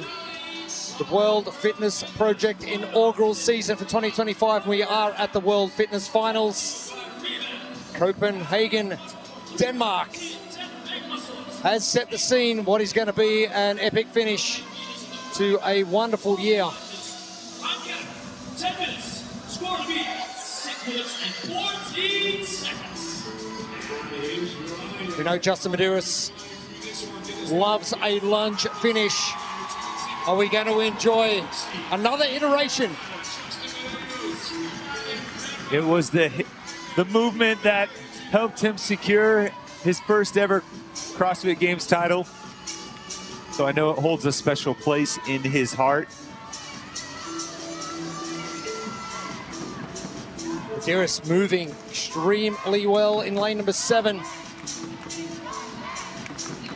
Medeiros and Dallin both taking the same approach, going unbroken on the rings, doing all but one rep of the thruster to make that seamless transition into the walking lunge. Ricky doing all and just power cleaning that barbell into the lunge position. Ricky, Dallin, Justin, your top 3. Don't forget about lane 1, Jonakoski. He's in the mix as well. This is such a close race. We haven't seen any heat like that before. No, multiple men at the front. Sticking unbroken, sticking to a similar pacing on the thrusters and lunges. This is why they're the best. Ricky Dallin first to move. James will be next. Well, you heard their interview after the previous workout where Dallin was like, I know this is a good one for James, so I just got to stay within 30 seconds of him. James said, hey, you know what? Your 2 best movements are coming up, so I think it's maybe Dallin's turn to return the favor. Ricky taking a break, as has Dallin. Sprague down as well. Medeiros down.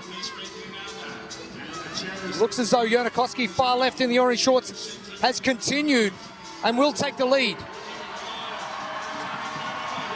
Good on Jona, going for it. Call your shot and take your shot.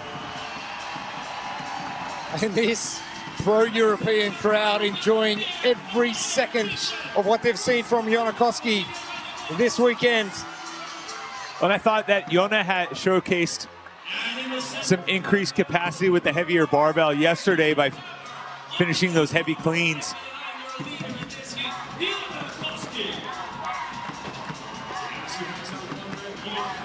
Ricky Garrard, will he continue and do all the reps and hold out for that walking lunge? Pepper, Sprague, 1 rep to go.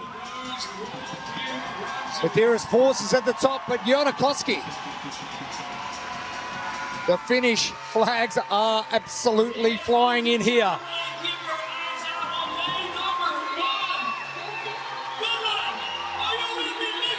I don't know if you've seen it on social media, a video of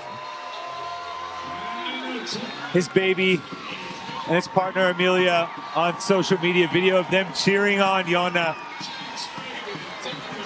In one of the videos, you hear her say, Daddy's a ninja, watching him kick upside down. I think if this holds, she might have another highlight video to add to that collection for sure. Now pressure on Jonakoski. Can he go? 3rd set unbroken. Koski gets underway first. Garrard 2nd, Sprague 3rd. Pepper still to jump up. I mean, if you're Jona, why not, right? What do you have to lose here? Absolutely nothing. And someone who's been in the space for such a long time. Koski coming down, breaking. Yeah, that was just fatigue piling up there. I know he wanted it. Ricky Garrard jumps next.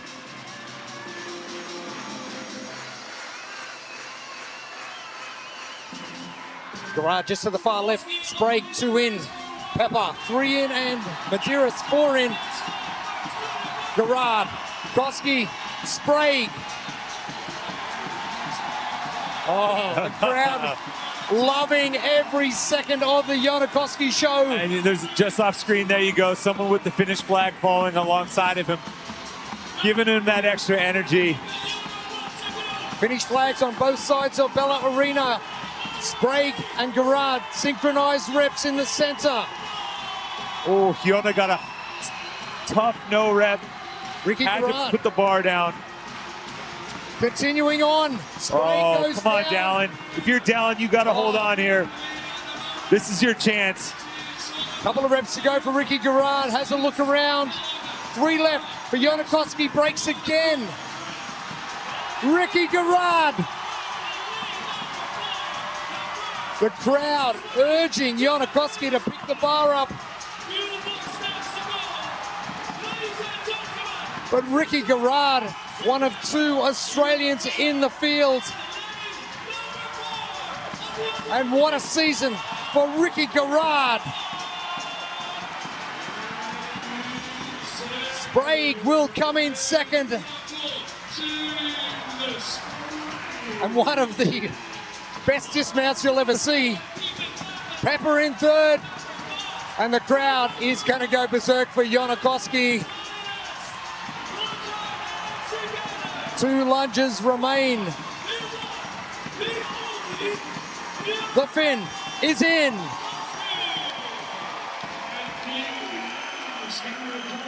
Major kudos to Jona for going for it there. Oh, big time. And if you're beating Medeiros in a lunge workout, you're going okay. Chandler Smith is done.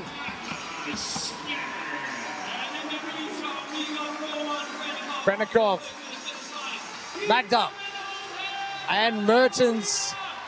Your final 3, the last lunge for Roman Krennikov.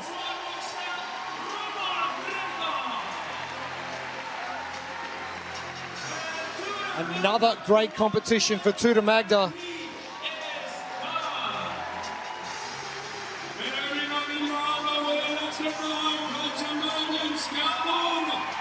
And Mertens now. Time not a factor. Very measured in his descent for that squat on the thruster. A little uncharacteristic of Colton. I hope everything's all right. Continuing to fight nonetheless. Man, it is pumping in here right now.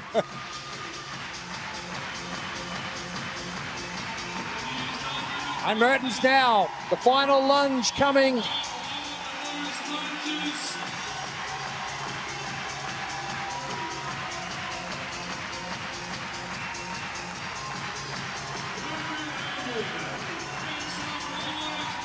And the finish of the men's competition for the season for the World Fitness Projects. The curtain draws down. And what better way to celebrate and get the fittest in the sport.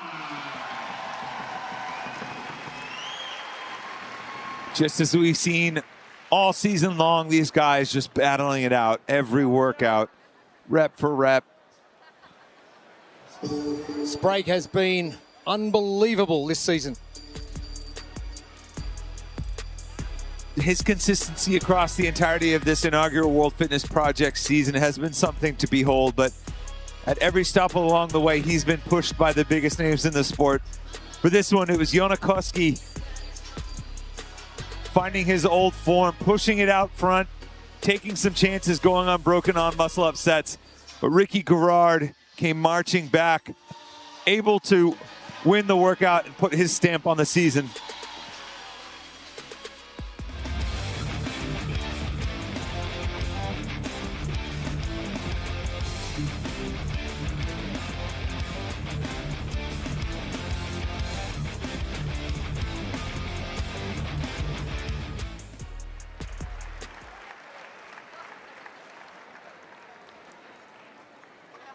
Impressive performance from Ricky Gerard in the final workouts of the final day of competition here. Let's head down to Lauren Smith on the competition floor. Ricky, it's a huge finish after a huge year for you. How do you take stock of it all? I don't know. Haven't soaked it all in yet, but the crowd was epic, and that's what got me through. You just walked over and you went, "Thank you, Jonna." Talk me through that. Yeah, I seen Jona's fans chasing him up the sideline, and they were giving me energy as well. So yeah, thank you guys. You have just found a new level this season, and I feel like there is more to come. What do you think's still out there for you to get?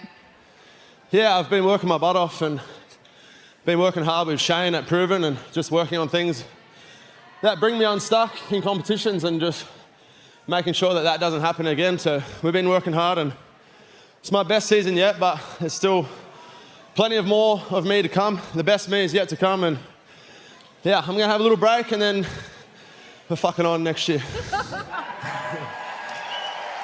It's not just that, is it? But the field you are in is stacked, and the men just push the standard higher and higher.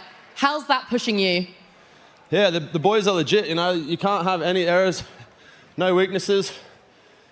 As soon as you slip up, a no rep, little lapse of concentration, someone else is there to beat you. So the men's field is so close right now. It's just, it comes down to who wants it more on the day, and I know mentally I can go there more than these boys, but I just need to work on some things in training physically, and like the dumbbell overhead squat this morning, for example, and yeah, tidy those things up, and I believe I can do this.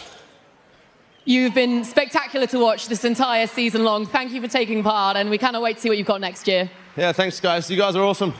See you next year. I love the way his own admission calls himself out.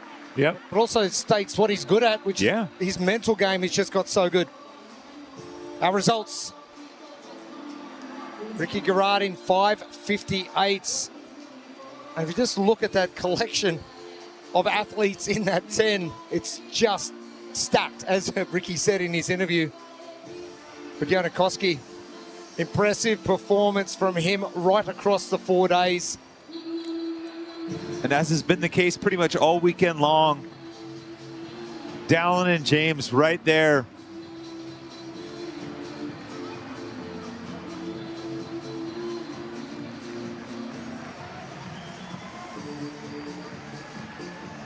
It has been an exciting finish to our final day of competition here at Bell Arena for our pro men.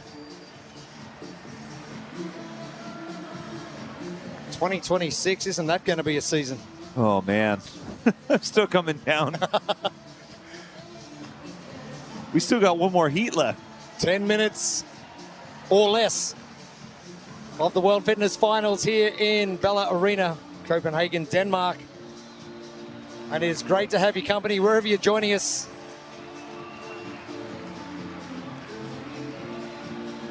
It's ridiculous o'clock back in Australia.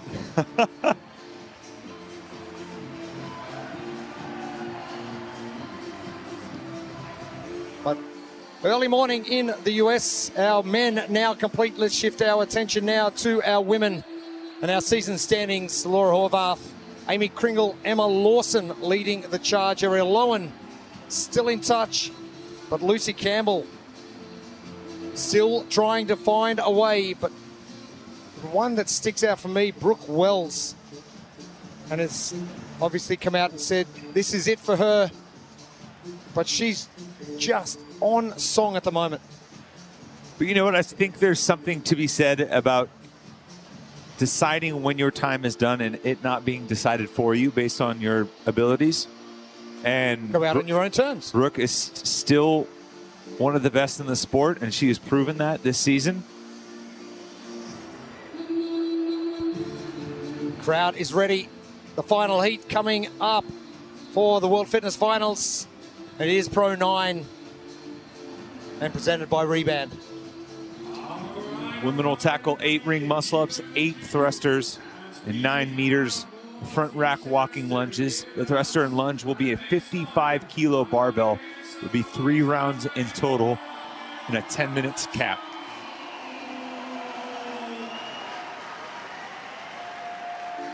I don't think they're going to need the whole 10 minutes. Now, the time cap shouldn't really be a factor for these top women.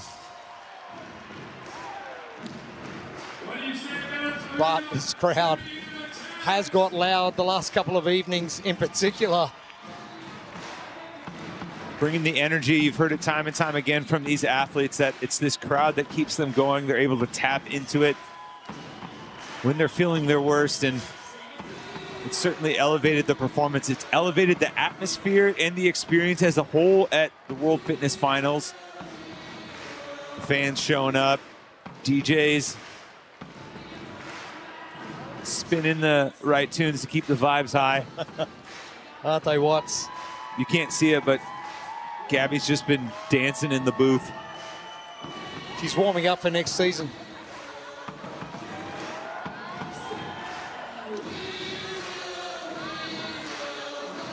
The blueprints presented by Rebands. How can you get over that finish line quickest? If you want to win, an unbroken mindset is what it's going to take to approach this. One set for each movement. You come in planning to break it up. I don't know if that's going to be enough for you to walk away with the top result, especially given what we saw earlier from Annika Greer. And at some point, you're going to have to take a shot. We saw it from Jonakoski, took his shot, didn't quite work out the way, but I think it was what he needed to really test his limits, and I think someone's going to have to do something similar here to give it their best go. Is that person Lucy Campbell? I think so. Is she going to find a way? You know, we often fail at the limits of our experience, right? What better way to expand that experience than by going for it? Emma Lawson, Laura Horvath, Amy Kringle, Ariel Lowen, and our women for our final heats, entering the competition floor for the final time here in Bella Arena.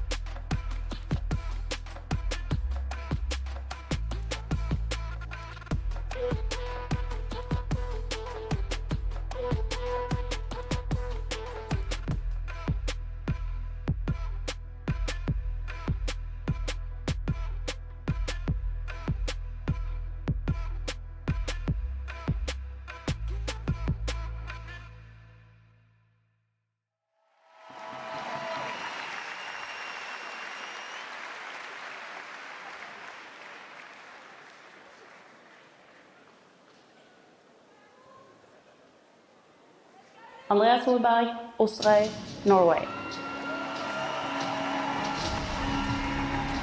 Olivia Kerstetter, Kansas City, United States. Sydney Wells, Nashville, United States. Emma Karl, Ängelholm, Sweden. Brooke Wells, Nashville, United States. Lucy Campbell, Nottingham, United Kingdom.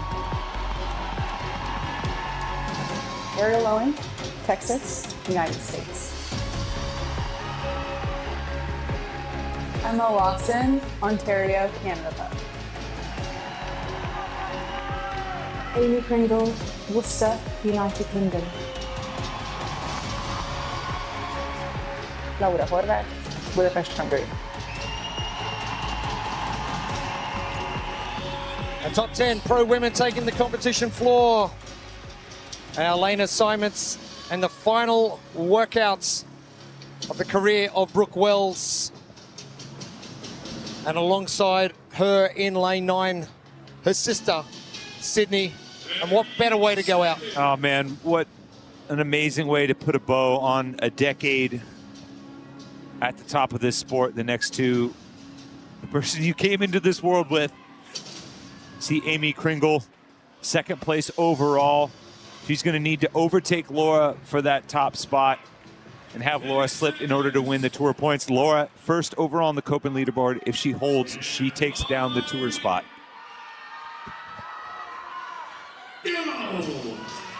The final 10 minutes, the final day of competition, the final event of the year for the World Fitness Project 2025. It is the World Fitness Finals. We're about to find out who our top 3 are going to be and who has earned themselves a pro card for season 2026.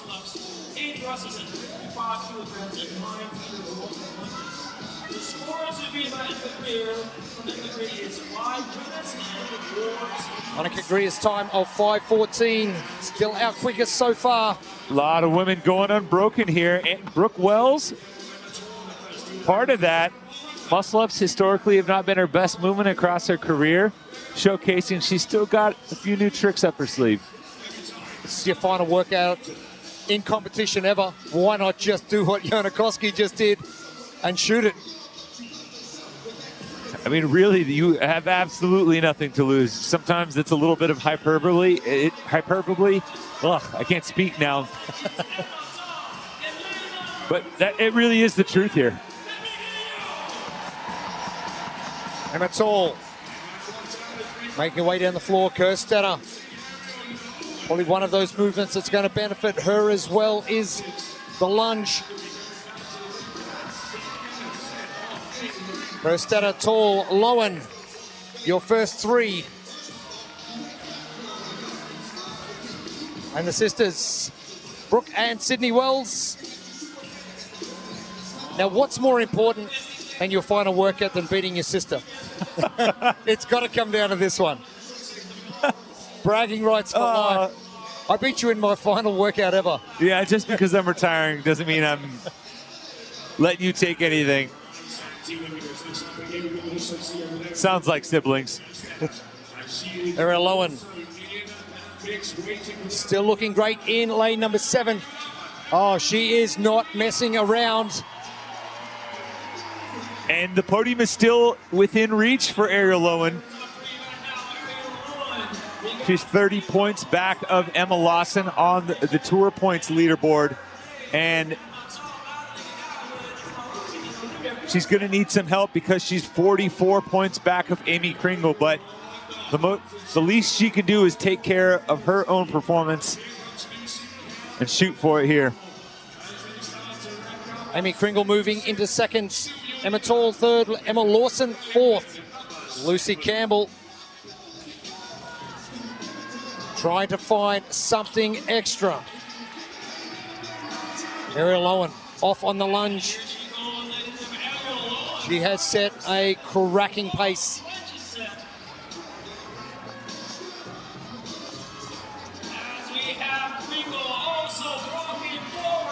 Ariel Lowen, round 2, completes the final round coming.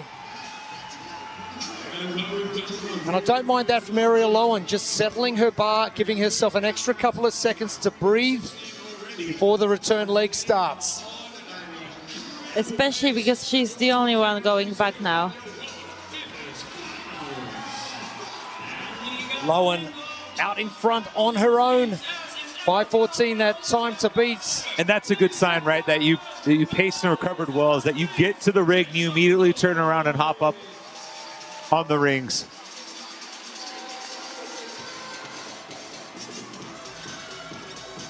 Lowen again, looking to go unbroken. No. That fatigue starting to creep in, but enough of a lead. Amy Kringle starting next. Emma Tall in third. Horvath just finishing up just behind Brooke Wells. Ariel Lowen has got 1 minute to get finished underneath Annika Greer's time.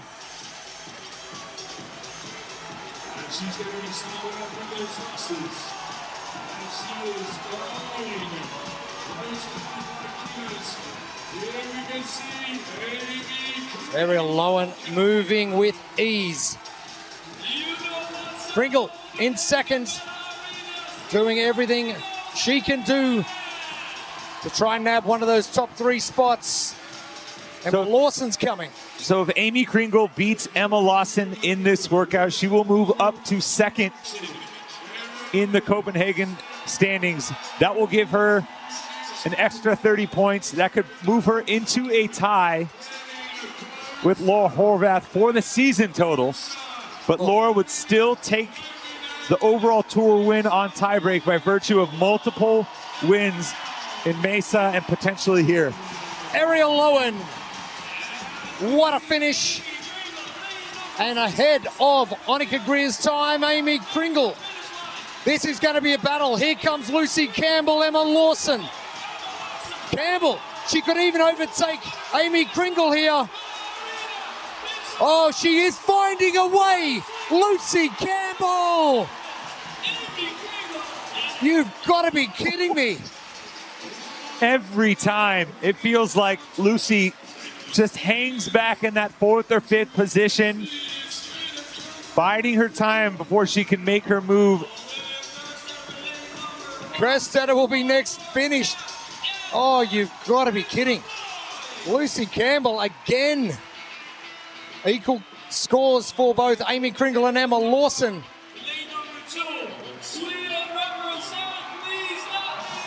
Emma Tall making her way to the finish line. And Laura Horvath. Laura's got to hurry. The other scores are starting to factor in, especially with Amy and Emma towards the top overall in this workout. She's got to get across. 6:27, Brooke Wells. What a career for Brooke Wells. And what a way to finish here in Copenhagen.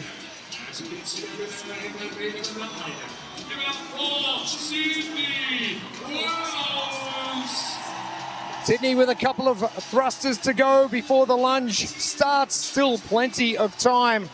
Andrea Solberg making her way down the floor.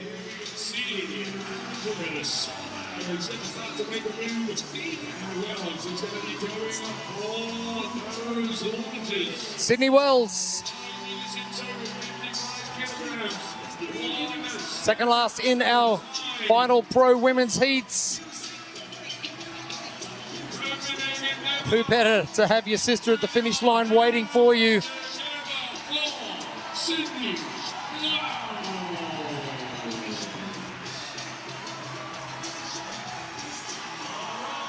Andrea Solberg. It's going to be a big season for Andrea next year. She has done phenomenal in every qualifier, earned her way into the pro divisions and into the top 10 in the pro card standings.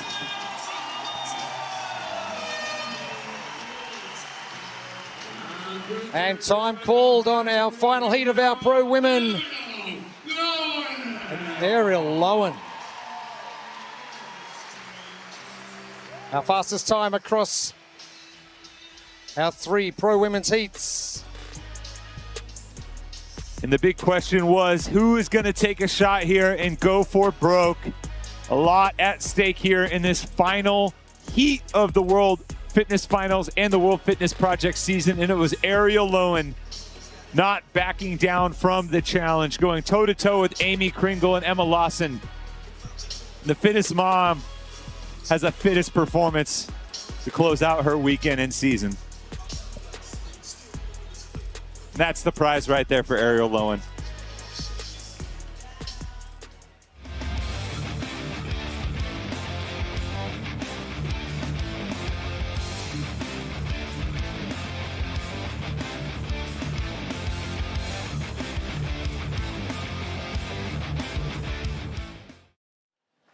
Final heat concludes for our pro women. Ariel Lowen, the super mum, standing by with Lauren Smith. Consistent performers across the entirety of the World Fitness Project season, and to close out like that, what does it show you about your capacity as an athlete and how much you're just enjoying things out there on the stage? Oh, thank you. I mean, going into this event, believe it or not, I was a bit tired, but seeing the crowd, y'all cheering for me, I hear my husband, my daughter, I'm like, why not send it and get a little interview afterwards? I still throw back to event number 1, and you're just about to dive into the water, and Blakely yells out, "You're a fish!" This journey with them and to come at Copenhagen at Christmas time, I feel like you've managed to find a perfect balance. For those looking for it, how is it possible? I think you just got to find balance. For me, that looks like I don't train as much as the professionals that are out here because I prioritize family a bit more. You just have to see what works for you, set up the boundaries to do it, and just stay committed. So I'm not one for math, but it does look like that has the potential to push you up into the top 3 in the overall standings. So pro card very much in hand and right at the top of that. What does that mean for you for next year? For me, it means a lot. I feel like this year, personally, I had a lot of really goods, and then on the last day or the last event, it bumped me down. So I wanted to end the whole season of 2025 on just being proud of myself. So I wouldn't want it any other way. Those here in Copenhagen who cheered me on, thanks for making the last tour stop, the last event really special. And you've made it special for us. Thank you so much. Thank you. Thanks, Lauren, and thanks, Ariel. Our heat results from our third and final heats of our pro women. Ariel Owen 2 seconds ahead of Annika Greer's time from heat number 2. Lucy Campbell again. Ooh. Hello, here I am. Yeah. Making a push. Amy Kringle right behind her. Look. 400ths of a second. Crazy. And look down in 7th, Laura Horvath, 6:26. I know of at least 5 other times from previous heats that have factored in ahead of that. So we're going to have to go to the scorecards, crunch the math, because above my pay grade, I tell you. It could get spicy in here. For sure.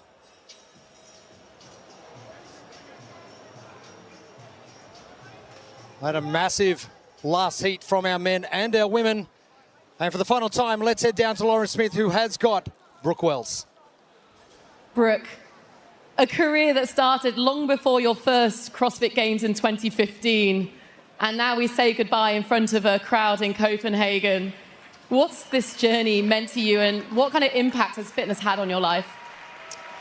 I mean, I started this with just the goal of like getting better at track or thank you. Thanks. Thank you, guys.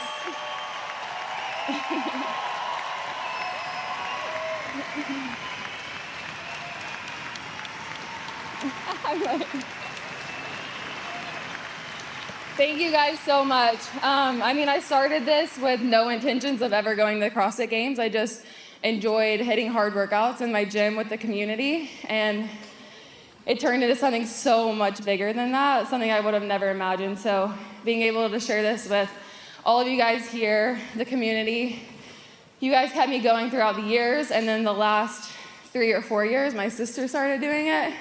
So I think that's what's getting me emotional today, is just realizing that this is something we love to do together. We shared this for the last few years, and so not getting to do that anymore is hitting hard.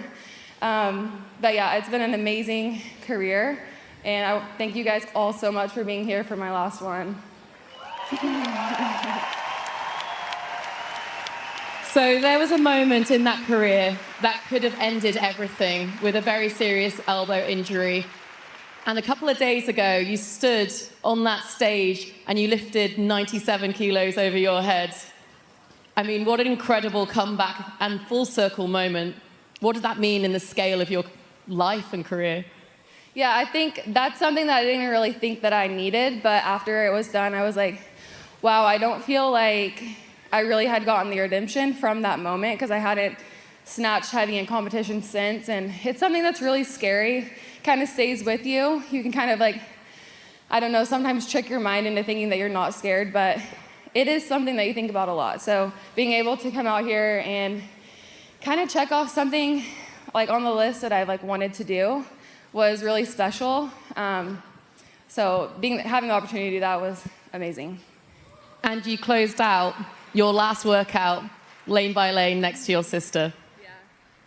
Yeah, I mean, that's been the best part of competing at WFP, we've gotten to be beside each other quite a few times, and every single time we're like, do we like this? I don't know. Like, I'm like looking over at her a lot. She's looking at me. So at first we're like, let's never let that happen again. Like, I'm in that lane and I'm worrying about what you're doing the whole time. But it's so much fun. I mean, getting to like fist bump before we start and just getting to look over and share something that's special to me with her has been so amazing. What's next? I mean, I'll definitely still enjoy like fitness stuff. But I have a company called Wild on Earth, so definitely want to shift my focus into that. Brooke Wells, the businesswoman. We look forward to seeing it. Thank you so much for everything you've given the sport and for sharing your career with us. Thank you guys so much. I appreciate you all. Thank you. Brooke Wells, what a career. Yeah, I mean, you think back to when she kind of announced her presence at the top of the sport back in 2015, her very first regional workout, Regionals Randy. She wins it en route to winning that weekend as a whole. And since then, she's basically been one of the faces of the sport on the women's side, consistently competing inside the top 10, fighting for top 5 spots. And it hasn't always been linear for her, right? We talked about the injury, we talked about the down years, the years where maybe her performances didn't live up to her own expectations, but through it all, she's always stayed resolute in her pursuit of finding the best version of herself. And I think that has rung true even through to the end here when she ends on a high note and another amazing performance against the best in the sport. And I was fortunate to commentate with Brooke at the Down Under Championships 3 years ago, and something she's just loved doing. So maybe watch this space. Speaking of which, Gabby Magawa, this is it. We have to say goodbye. You have to go and get back on the competition floor and get to work. This is goodbye. I hate goodbyes, but I rather call it see you later rather than goodbye. We can do that. Yeah. But it has been What about absolutely wonderful having you with us across both tour stops and the finals here. I can't wait to see what you can do on the competition floor in 2026. We're excited. Thank you so much. I mean, I'm really grateful for this opportunity. I'm so happy I got to get to know you guys better and stay connected with the sport. Even I couldn't compete this year, so I'm gonna miss this definitely next season. Well, we might have a spot for you during some other comps when you're not competing. Give me a call. Yeah, I'll give you a call. If we're running short, you're in. But on behalf of the entire WFP team here, the crew here, Tommy Marquez, Gabby Magawa, Lawrence Smith and Amy Bream, wishing you all a very Merry Christmas, a Happy New Year. It has been a wonderful season so far. We're going to cast our attention now to the OTP live crew, Derek, Kat, Annie and Seth. And we will get to our presentations later on, but it's been wonderful to broadcast all the action live to you right across 2025. And we look forward to seeing you in 2026.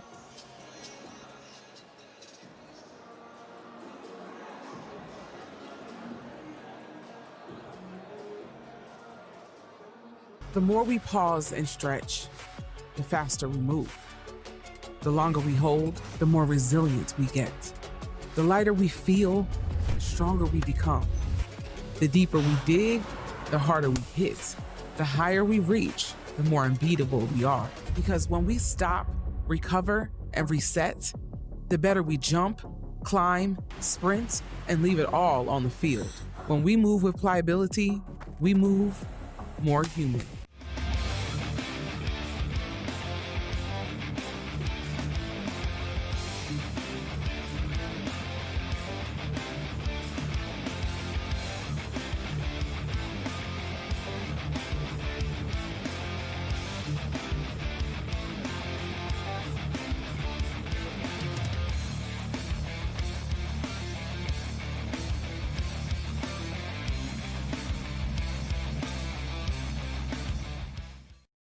Grit isn't found, it's built.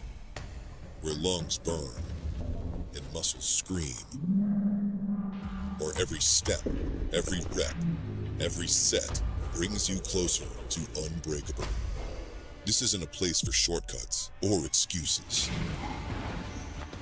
Grit is built where limits are shattered and the impossible is conquered. Grit is built here.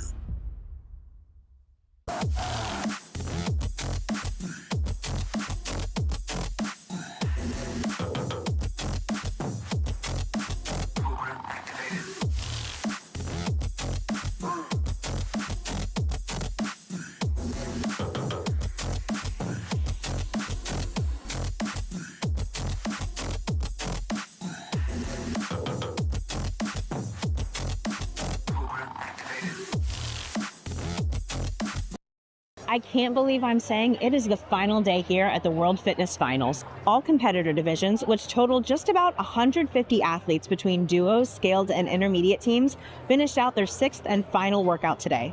It's been amazing to see the incredible range in age and levels of skill displayed throughout these divisions this weekend and the support they received on both competition floors. Now, I know you're ready to hear the update on elite teams. 4 days, 7 workouts, 34 teams, and lots of fitness. The final workout of this weekend may have been my favorite one to watch. It was a full send for all teams, no matter where they sat on the leaderboard. It was a relay style workout, so it highlighted each individual athlete, but required a good bit of strategy between each team regarding the order of athletes and when to push the most. It may not come as a shock to you that Team Invictus International is ending the weekend on top of the podium. They're an incredible team, but they did have to really work for that first place spot. Lots of teams had spotlight moments throughout the weekend, battling it out until ultimately Team Krieger Vivid claimed that 2nd place spot on the podium and Team Fleck coming in 3rd. Congratulations to all the athletes that competed here this weekend at the finals. What an incredible inaugural season for the World Fitness Project. It has been an honor and a privilege to be a part of it. Let's look forward to 2026.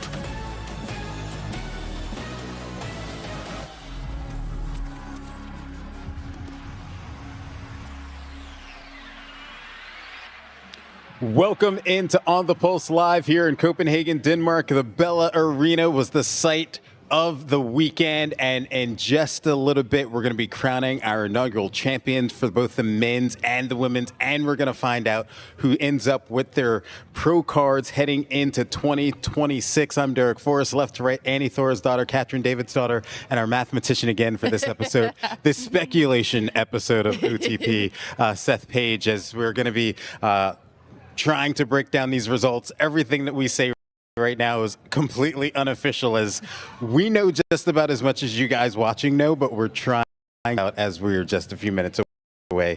But Pro 9 wrapped up. Just initial thoughts on what we saw from both the men and the women. I think it was exactly what we wanted to see, right?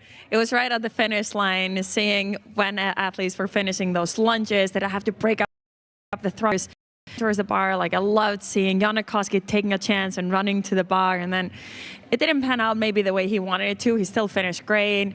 Same with Ricky etching out Jeffrey Adler right in the end. Laura keeping us all in our seats with Amy and her fight. Like, it was exactly what you could have hoped for as a spectator in that final event. Yeah, I mean, it was so exciting, on both sides, just like you said. Something that I'm so impressed with, again, is James Sprague. It's one of those things, like, he has a longer stature, like, all of his range of motion should be longer, and looking at that workout, you would never pick him to win, and still he finds himself, and he somehow finds a way every single time. And on the women's side, I'm going to say the one that I was surprised with was Laura doing doubles on the thrusters. I think we all kind of got nervous, like, oh, holy smokes, like, what's happening? But she did. I think she played it very well. And looking at the results, I still think she might be able to, by playing it that safe, I still think she clenched the top of the leaderboard. But she definitely gave a lot of places away by doing that. She did, yeah. James, I thought what was impressive with him was he wasn't afraid to completely run his own game. Almost all the men decided to try to take that first set unbroken on the muscle-ups. He broke right away. He let people pull away, and then he made up his time on transitions in other ways. And I think we were all a little surprised to see maybe a workout that we wouldn't have pinned in his wheelhouse, for him to just inch his way up on everybody and have a very solid finish, which we've talked about. If he was reasonably within that top 10, it was going to be near impossible for anyone to beat him overall for the season. And so we're speculating that he is going to be our, tour champion basically. And he might have won Copenhagen too, which he'll be super close to the second. Ricky. This might be the first. I mean, he's been on every single podium this year.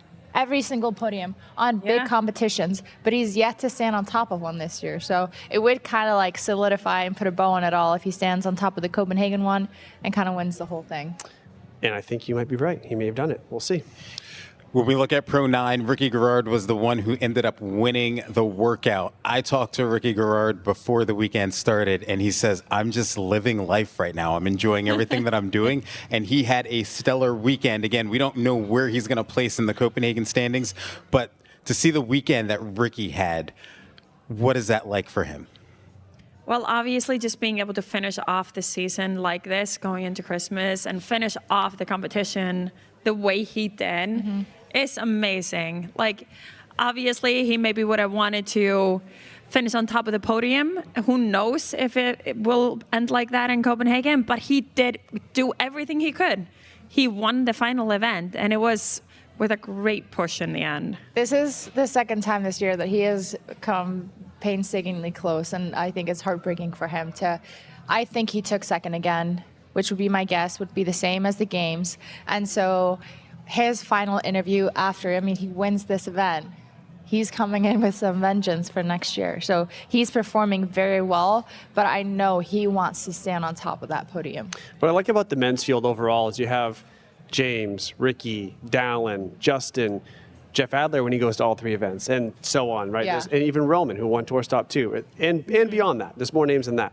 But the men's field is not a guarantee like we've seen in the sport for years and years and years. We go, okay, so-and-so is going to show up and win this. It's going to be Frazier, it's going to be Froning, whatever. Okay, who's in second? We don't have that anymore, and I really like that. And we're even missing Hopper this weekend, like the games champion from this year.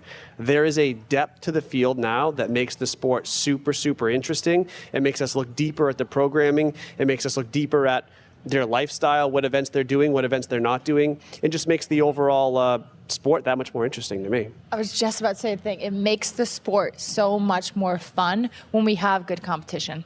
Yeah. And I did love what Ricky was saying in the end of his interview. Then he was talking about that he has the mindset. Like, you can see that when he was on the thrusters and then going for the lunges. Like, that's a scary athlete to compete against, because he can go to the dark place and it seems like he is just okay with it. So he's got the mindset, he's got the engine, but he's got things that he can really work on and what are those tweak and things? fix. Yes, Seth, he could work on his overhead. precision. Yeah. I wasn't even going to say that. I figured you had a whole list of things ready for him. But yeah, that's one of them. That's one of them. That's one of the key things. And if he doesn't have that weakness, that would be huge. That's a great point. Yeah. I want to talk about the bottom half of the cut line for the season overall standings. One of the things we were watching is Nick Matthew won the first heat with a time of 6:58, but he needed to finish above Nate Ackerman in order for him, or at least we were thinking that that was the only thing that needed to happen for him to cross over that threshold. But Nate Ackerman was able to beat him out. Seth, I know you've been following that race. What's your opinion on what's going to end up in that 2021 spot? Well, I think the way it played out is nothing's going to change. So we looked at the cut line before the workout started, and I think it just so happened that the order of where people finished in relationship to each other is going to keep things relatively the same, and I don't think you're going to see any shift on that leaderboard. Those athletes that we were somewhat concerned of, some of the bigger names that were down lower, BKG, Vellner, nothing's going to happen there. They did just enough, and like you said, Nate did put on a heck of a performance, though I will mention he took a risk chasing down Jeff Adler, trying to stay toe-to-toe with him, which, he's a younger athlete. He has a lot of experience still to gain, and that's one of the reasons why he's committed to this, frankly. I actually heard he dropped out of school to actually pursue being in the sport full-time even more. So good for him. But, opportunities like this, he was not going to pass up in trying to earn that pro card for next year. However, when you go chase down Adler and something that you know is in his wheelhouse, you're taking risks. And he almost completely blew up at the end. He got passed by a lot of people. So he was leading, and then ended up getting passed at the end there. So maybe different strategy could have ended up with a different result for him. But he still did what he needed to do to I believe, secure that pro card unofficially. What? Oh, I wanted to ask you guys real quick about Jonakoski. He had another solid workout here to end his weekend. How impressed were you guys with the way he was able to finish this weekend? Well, just overall, the whole 4 days have been fantastic for him. He started off with that insane start, having the swim events, and he's just been on a roll. And I feel like we're seeing a different side of Jonakoski now. I know from some of the times and things that he's been doing in training, I'm like, he has that, but he hasn't really been able to show it. And I know he's been busy in his life and things have come up, but he's really managing to show it this weekend.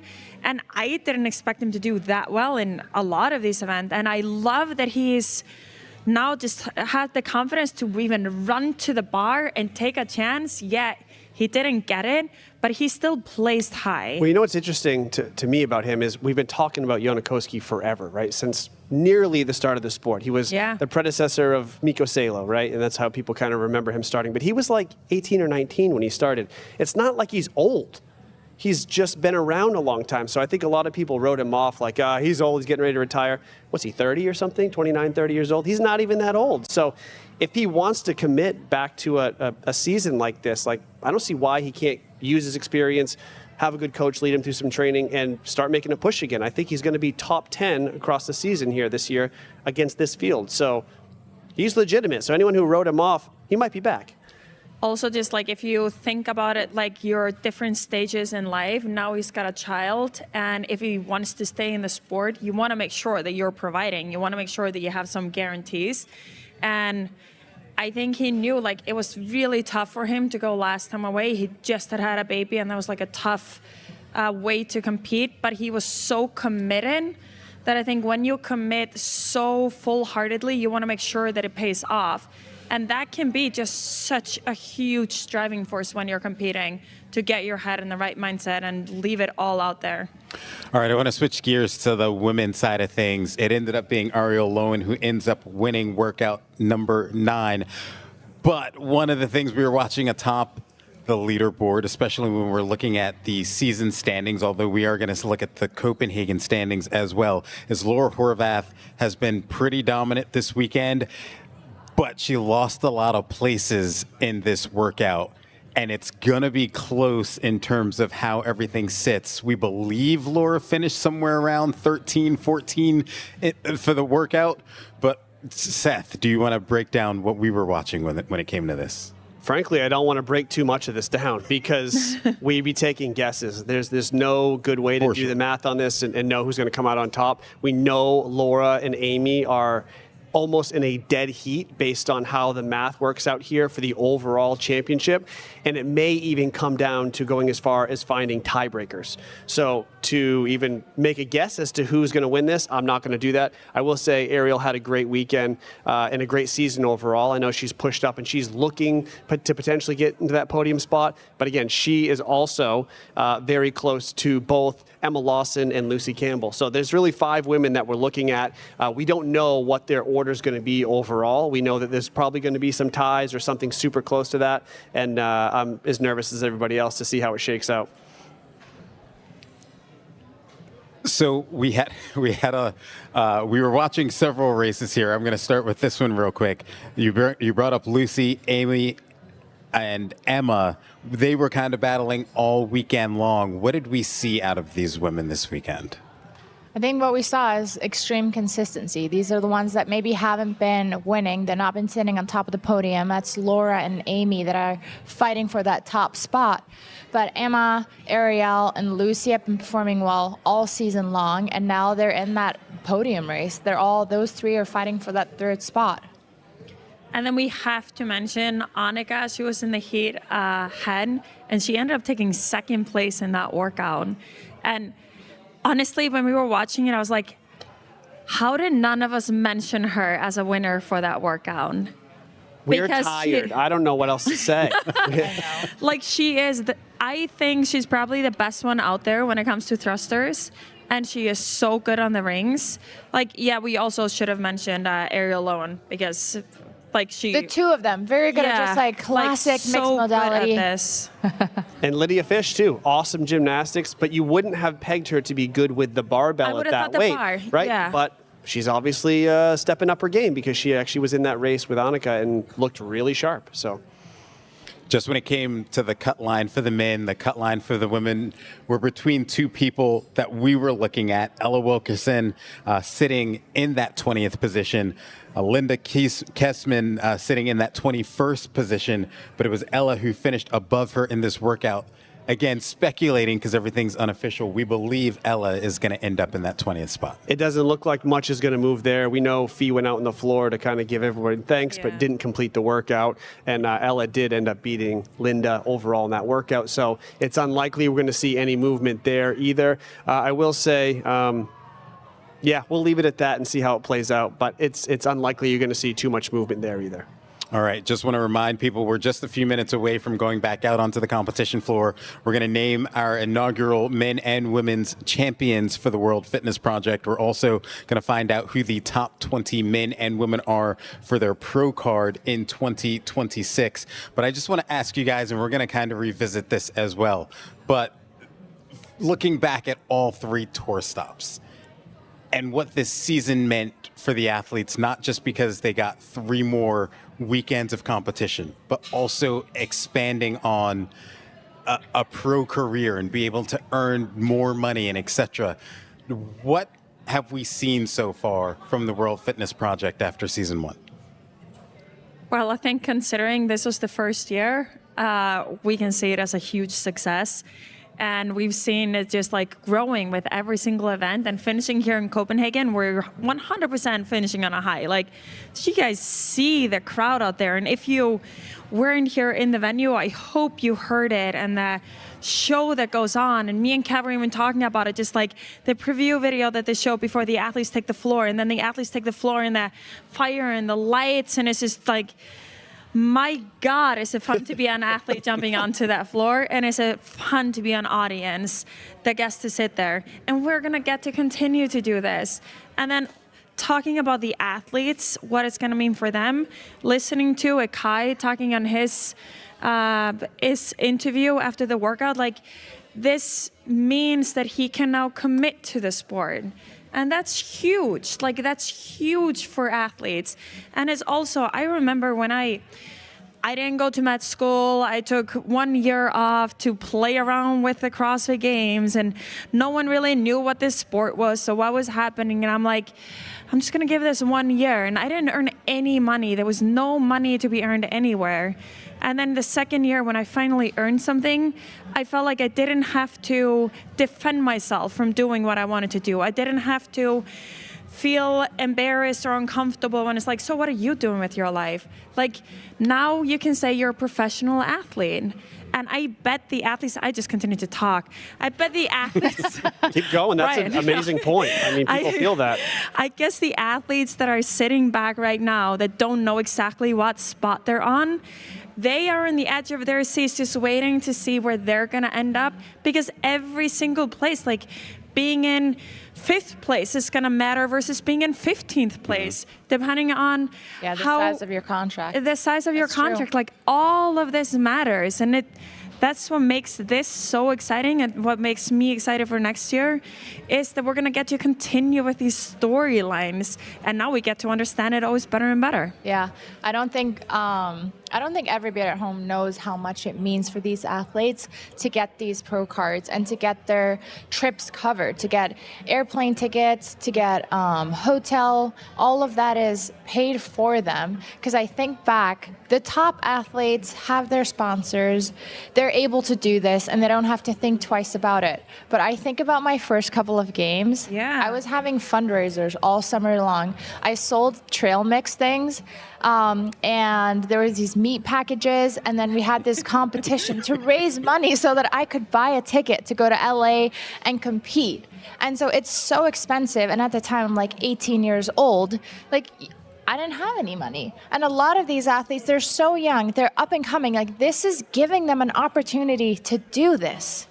This is what it matters. I can't relate to that because I've never earned $1 for my athletics, unfortunately. But Did you have a fundraiser, though? I probably sold a bunch of T-shirts at some point. I don't know. But what I will say is, just from watching, obviously we get to see a lot of behind the scenes, right, across the whole weekend. The amount of times I've seen these athletes go up to different event organizers, people in charge, and give them a hug and say, thank you for doing this. I can't even count how many times they're like, oh my God, this opportunity is so awesome. Like, thank you so much. So no one's asking them to do that. They feel that. They go and do that themselves. It's not obligatory for them to do, but they feel like, wow, this is actually an outlet for me that, kind of like you said, I can show people, hey, this is what I'm training for. This is what I'm trying to do. I'm trying to earn my spot to be on this tour. And this tour could get bigger. We could have more injection of money. I could make money. And they love doing it. So all those things together, just, I'm happy for all those people, and I'm happy to get to talk about all those people. So and also just the momentum that we've built throughout the season. You know, you think about how it started, and everybody's kind of like, what is this? How is it going to play out? It gets a little bit bigger in Arizona, and I feel like we just had a fireworks show here. Like, this was amazing. And what's cool is the first 2 tour stops, all eyes from the whole space are on you, right? A couple little mistakes here, little mistakes there, and then that's all anyone wants to focus on is little mistakes that everybody makes. Not too many mistakes here this weekend, and everybody around here is focused on what happened, the storylines behind the athletes, all that stuff. It just goes to show, this is a legitimate thing where athletes are really pouring their heart and soul into it, and that should be the focus of this whole project. And it's been cool. I've seen a lot of CrossFit Games behind the scenes from all my years coaching. I've seen a lot of this behind the scenes for the first year, and it's cool. Also, how amazing is Christmas going to be? After a competition, the relaxation, this is going to be the greatest, Wait, you don't have to go right to work the second you get home? No, not even that. Just the week after competition is such a... Oh, for them. Yeah, for them. Oh, for them. I thought you meant for athletes. you. No, I'm great. No, I mean for the athletes, the whole buildup of his season, and it's been such a long season for them, and the whole buildup to a competition, you pour everything into it. Amazing and now feeling. they get to rest. Finally. Yeah. Annie, you said something that I wanted to touch upon, because I think it's a little bit different. No offense, Seth. Yeah, I don't know if you can answer this one. Probably not. But I think at the end of a competition, typically athletes know where they fall on the leaderboard. Yeah. What's the anticipation like right now on the competition floor? People know where they probably place in the Copenhagen standings, but the season standings is such a different beast. What's that anticipation like right now for the athletes who are waiting to see where they place for the season? I think it's not I don't think a lot of athletes are super nervous right now, except for maybe the ones that aren't sure, especially on the female side. There's probably a lot of stress right now for the top girls, the top 5 girls, knowing just exactly where they place. But for the cut line, like we talked about, it's not a huge suspense maybe there, but it's still never guaranteed. Even though you think you made the calculation right, you don't know until it's official and your name has been called. So everyone are going to have this a little bit of anxious feeling in their stomachs until they have the official results. I've been in this position multiple times where you don't know. And it's one of those things I remember sitting down, and I just remember feeling there's nothing else that I can do. The competition is done. I can't fight anymore. And now, you just have to wait. All right. It sounds like they are ready on the competition floor, so we're going to send it down to the competition floor. Joe Siastala is going to have the announcement for our inaugural men and women's World Fitness Project champions, and of course, who's going to have their pro card for 2026. So let's send it down to the competition floor. Intensity and consistency are keys for recovery. You could be rigorous performing at the top level and still face obstacles and challenges. That's where red light therapy can change your life. Red light therapy has allowed me to optimize my time in the gym in order to get the most out of every session. I can confirm red light therapy is the best way to recover. Train hard, recover faster with Novolab.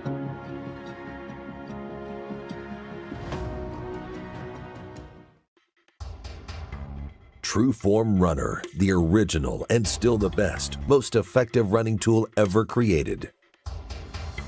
Trueform changed the game forever. Challenge your skill, challenge your strength, improve your run. Don't settle for less. Demand the best from yourself and your training. American made. Trueform Runner, engineered for human performance.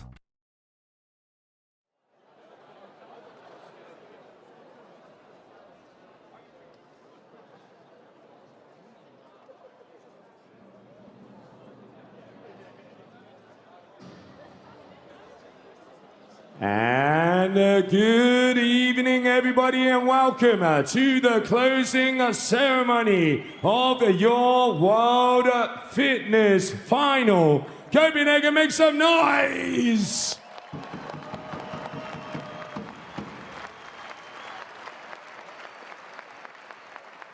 It has been absolutely incredible seeing all of you athletes throwing down here on the competition floor. We want to thank you for what you have made possible here today. We would also want to thank all of our partners that have made this incredible season. And I would like a huge, big round of applause to those people behind the scenes, the WFP volunteers.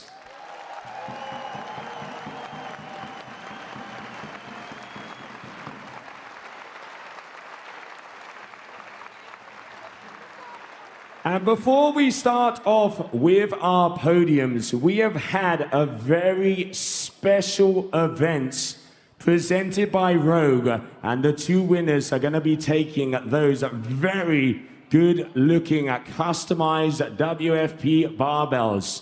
So please make some noise to the two heaviest snatchers of the competition, with 108 kilos for Anne-Sophie Resgan and 153 Guimayeros from Brazil.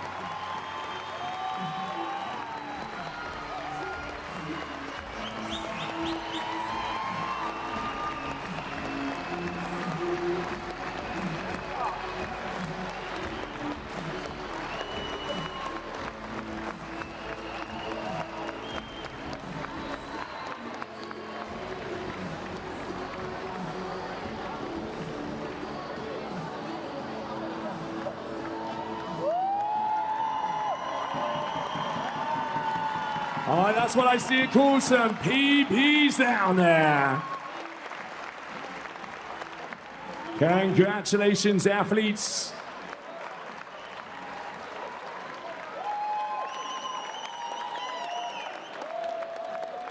And we are now going to continue on and begin our closing ceremony for your World Fitness Finals. Here we go. First division, next gen 14 to 16 years of age, females. In third position, a team that has been fighting all repetitions, Sparkle Squad.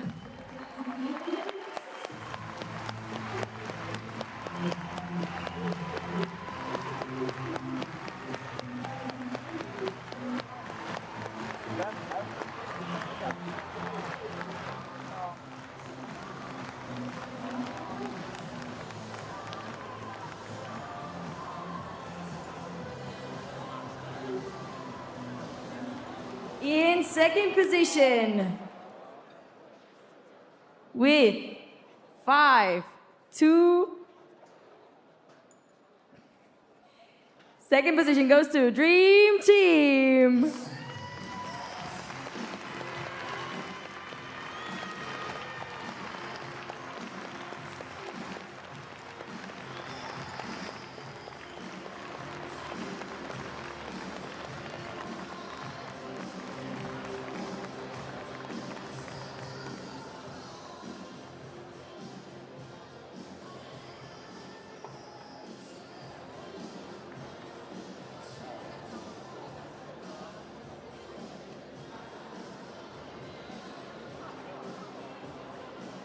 And the winners of the Next Gen 14 to 16 female division goes to Dynamic Duo.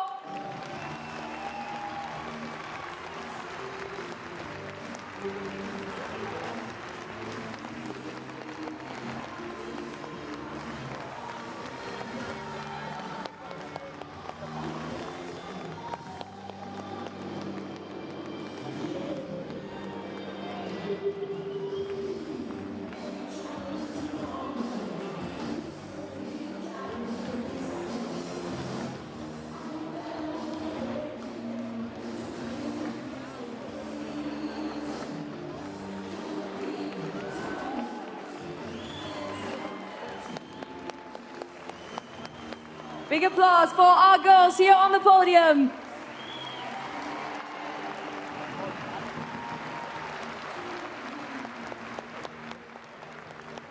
Thank you, athletes. We'll continue on to our next division, next gen 14 to 16 years of age, male division. Team Styrka.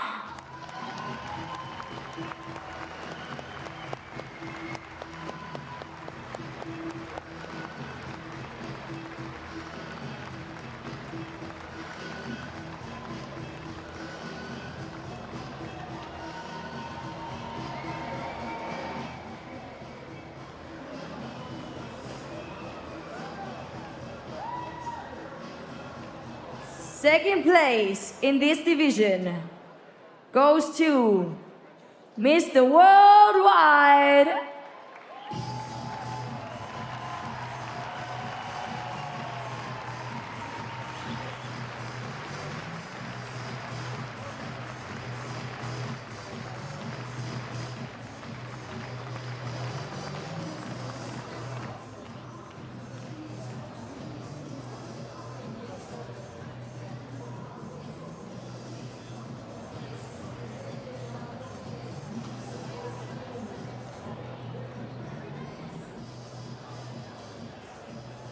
And the winners of this division, with all the event wins, goes to Hochberg and Gottschalk.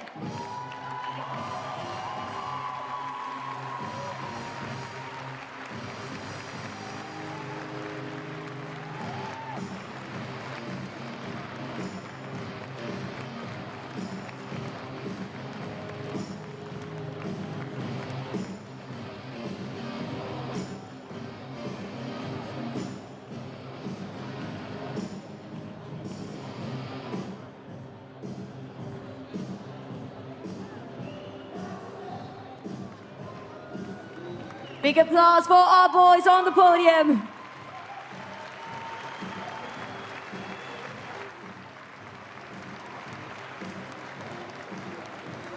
Thank you, athletes.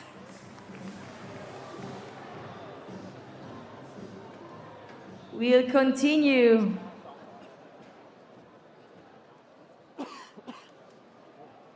With our next gen 17 till 19 years of age male division. Our team from Italy, first place goes to Italian Gladiators.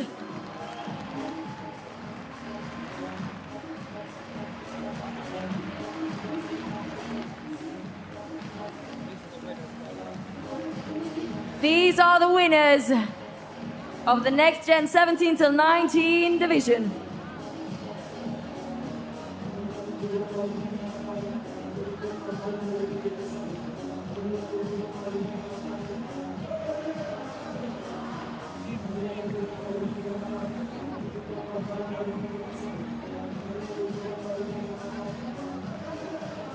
Thank you, athletes. Next up are our masters. First up, 35 to 49 years of age female division. Third place goes to our team from the United States, Corn-Fed Killers.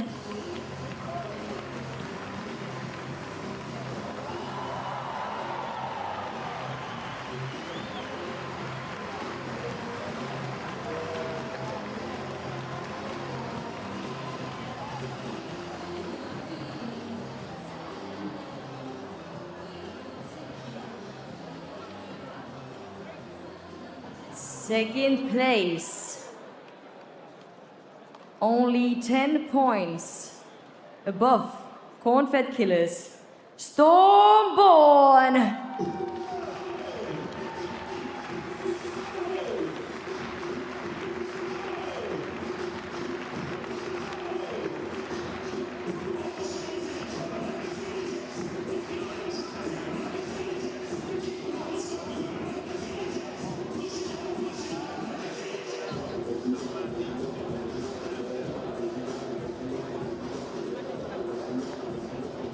And the winners of the Masters 35 to 49 division with an incredible lead, Team Darkside.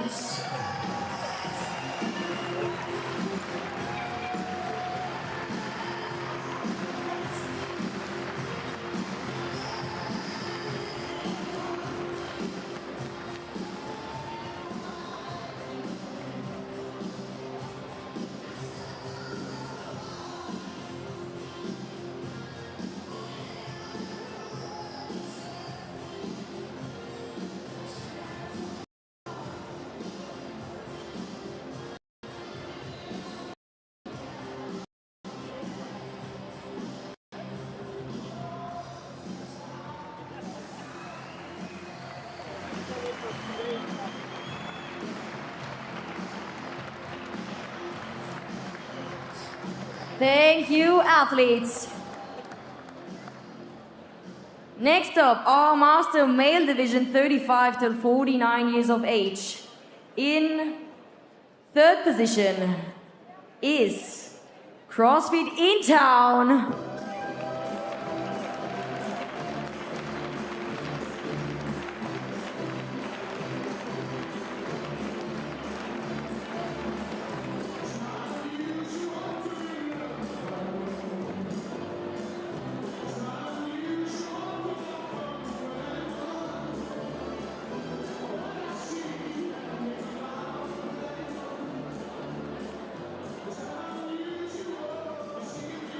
Second place in this division goes to the Martins.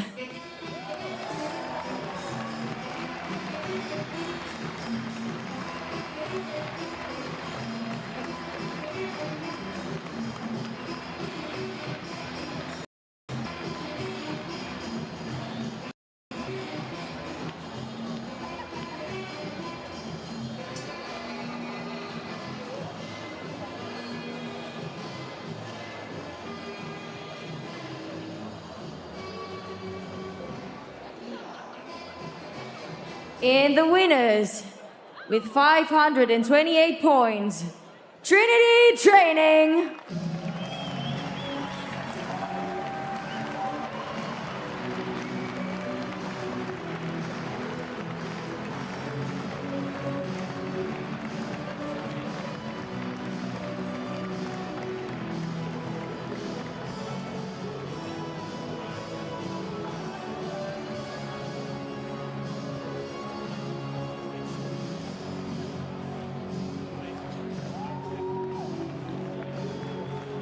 Big applause for our athletes on the podium.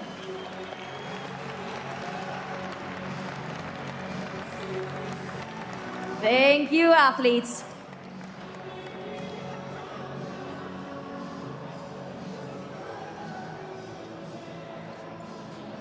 Next up are our Female Masters 50 Plus division. In second place, Black Dog Masters.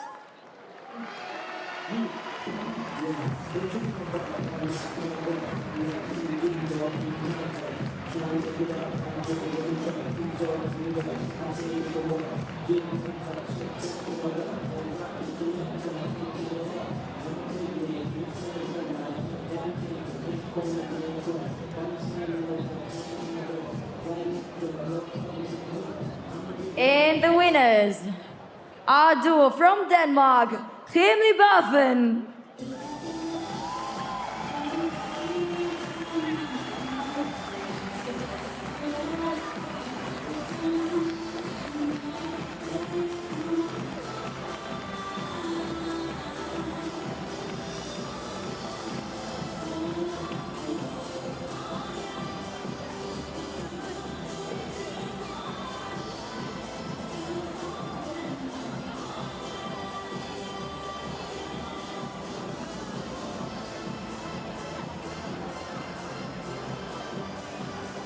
Big applause for our masters.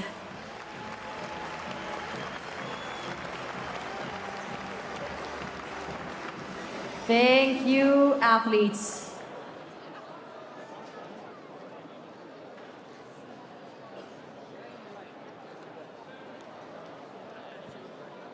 Next up, our male masters 50 plus. In third position, Team Badass.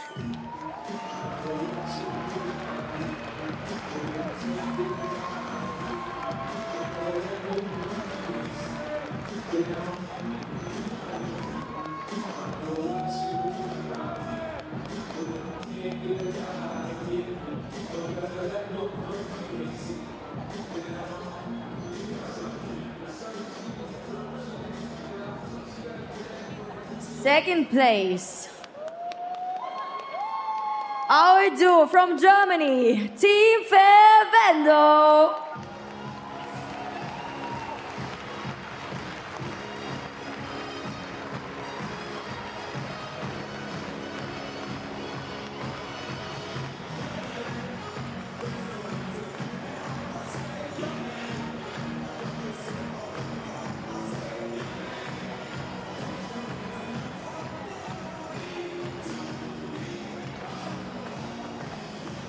And the winners of the Male Masters 50 Plus Division, Element Seniors.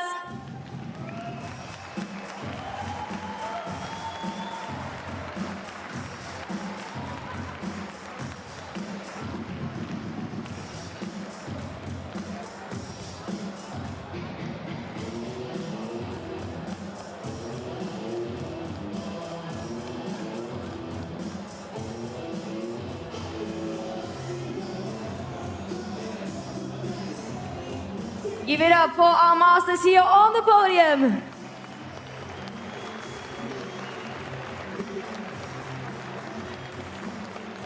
Thank you, athletes.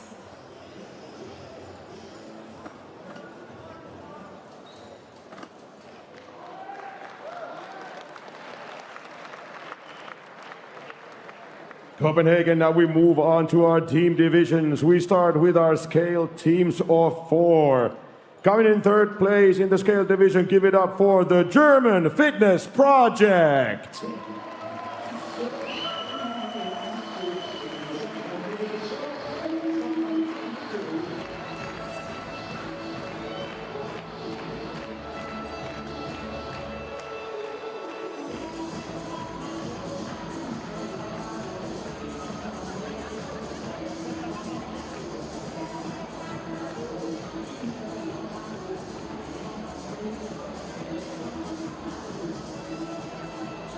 And we move on to the second place.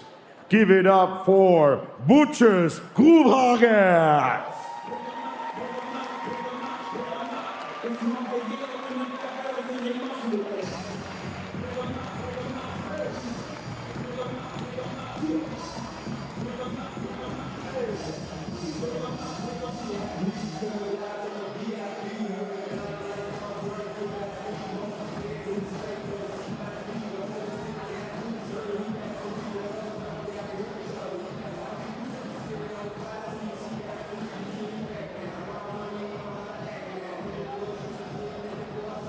We move on to the winner. Winning the Scale 4 division, give it up for CrossFit Major.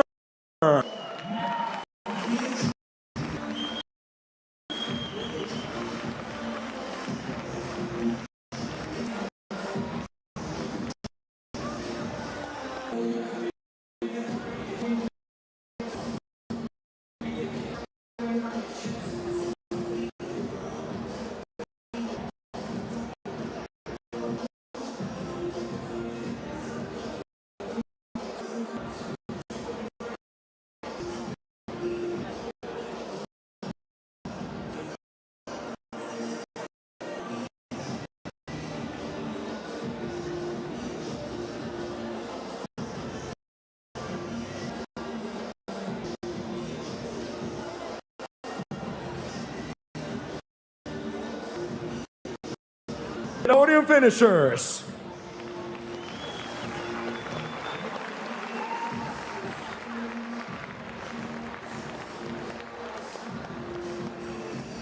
Thank you, athletes.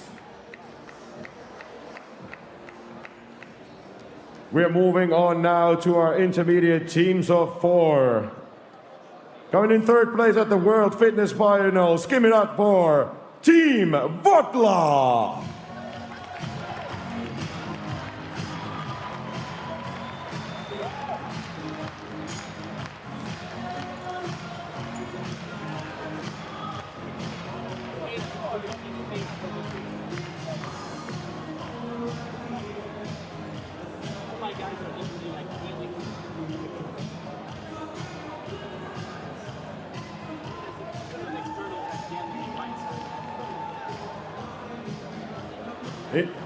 In 2nd place in the intermediate team division, give it up for Forgot.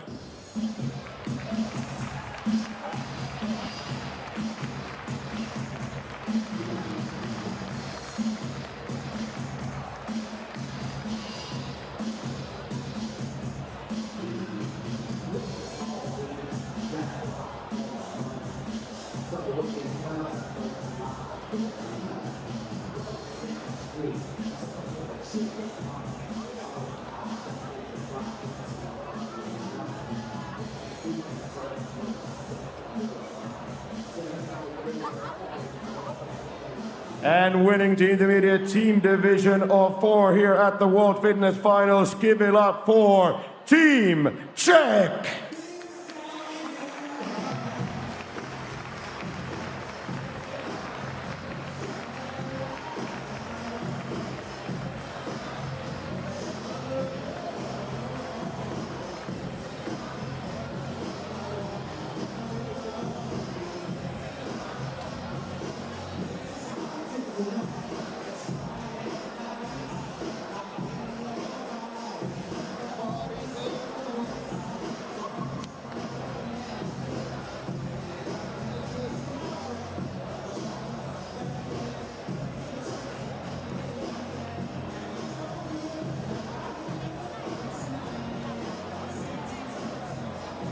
Give it up one more time for our podium finishers.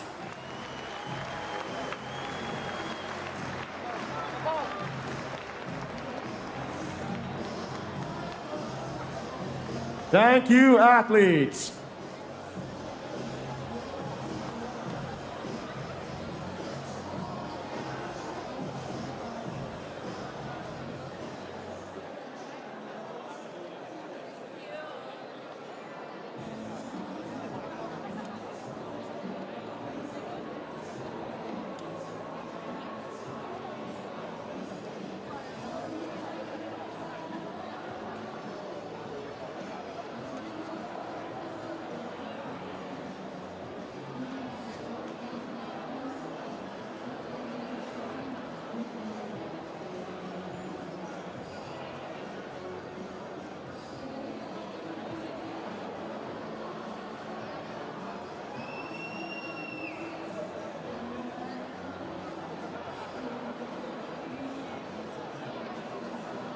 Ladies and gentlemen, we move now to our elite teams. Coming in 3rd place, give it up for Team Fleck.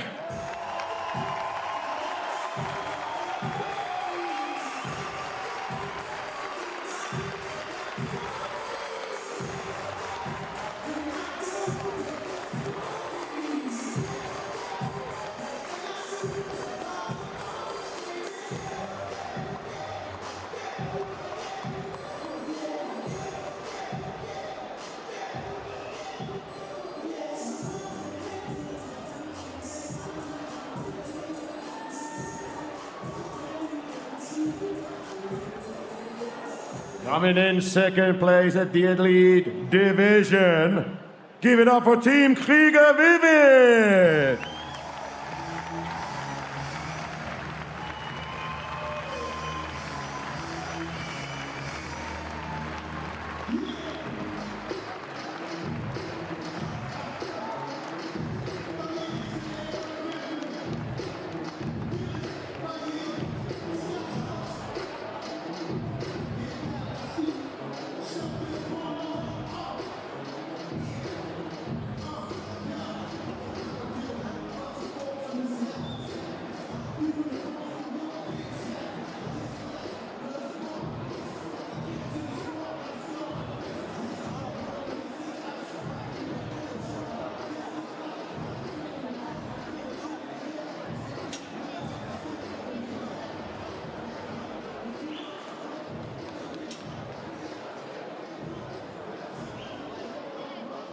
Ladies and gentlemen, winning the elite team division in the inaugural season of the World Fitness Project, give it up for Invictus International!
Thank you, athletes.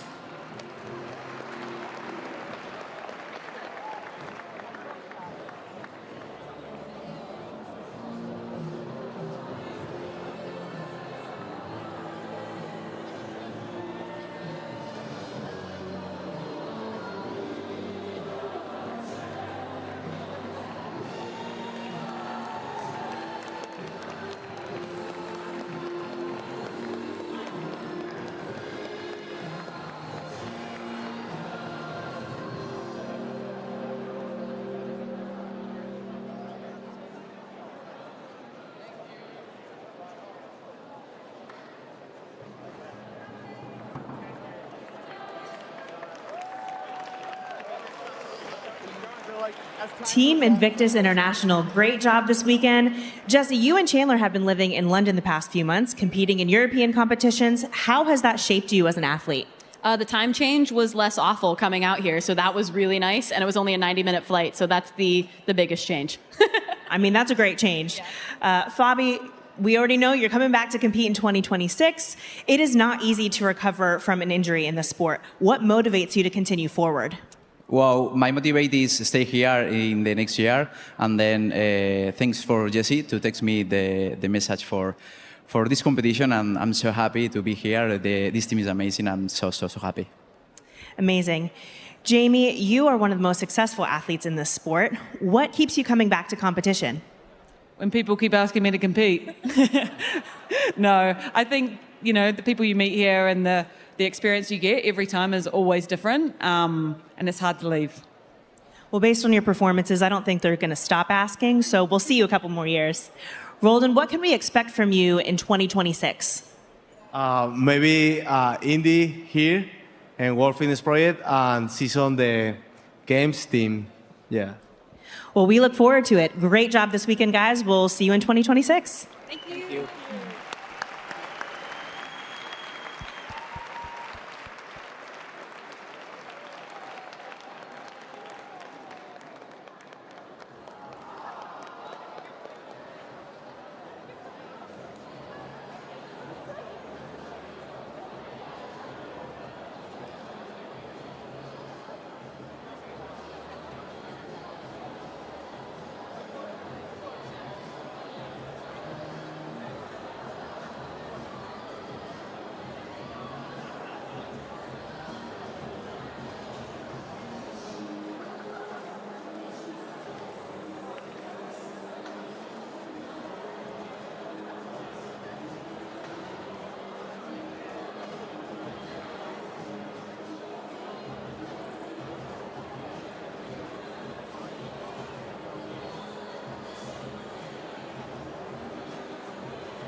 right, ladies and gentlemen, as we move over to our pro men division.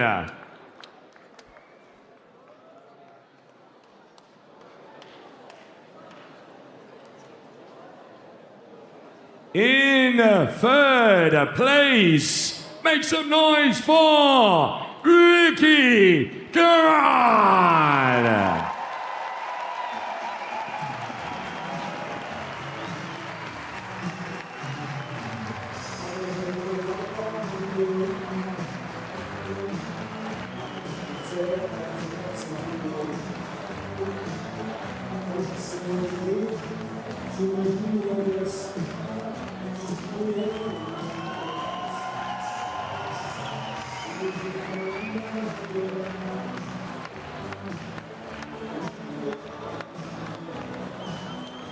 And in second place with an outstanding performance, coming in from the US of A, make some noise for Dallin Pepper!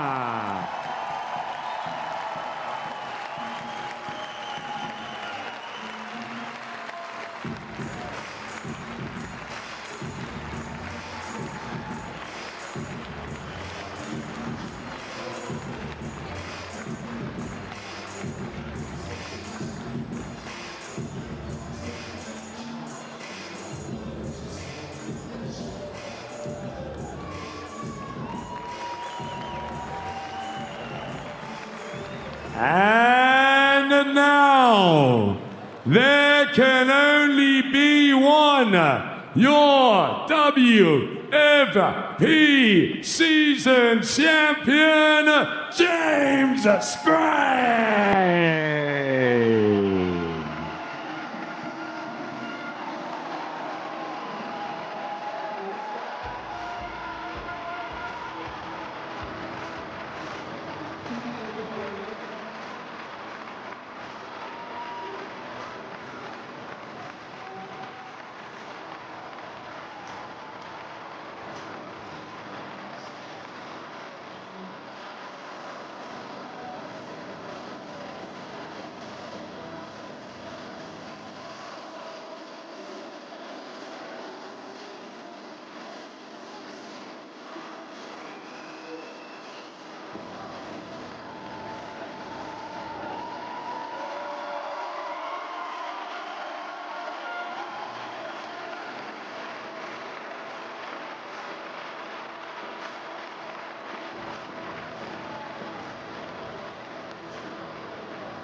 Ladies and gentlemen, make some noise for your champions!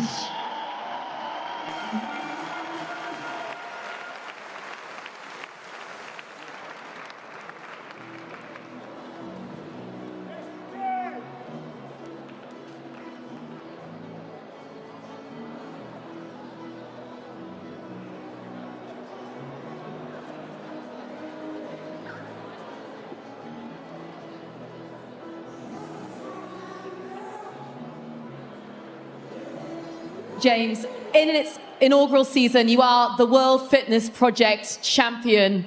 Throughout this process, how much growth have you experienced as both an athlete and a person? Oh man, it's been a long year. Got to do a lot of really cool things through this sport, and fitness has absolutely changed my life. If anyone knows my story, it's a complete testimony just who our God is. But this fitness space and the World Fitness Project has given us so much cool opportunity, and it's honestly a surreal feeling being able to do it well throughout the year, because us athletes, we're facing so many injuries, sicknesses, things that just get in the way, and to be able to just put it together through a year is a really cool feeling.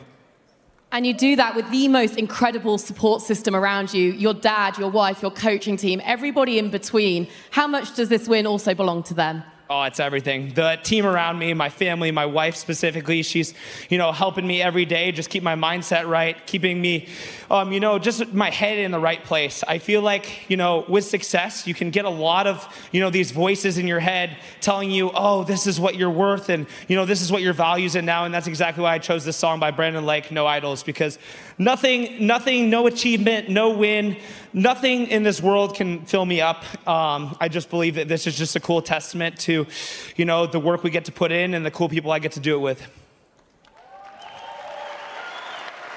Now, you get to take home the top pro card for 2026, but this field of men is scary deep. What excites you the most about going toe-to-toe with them next season? Oh man, the places we get to do it, the memories we get to make together. Also just, I know Will knows how to write some workouts.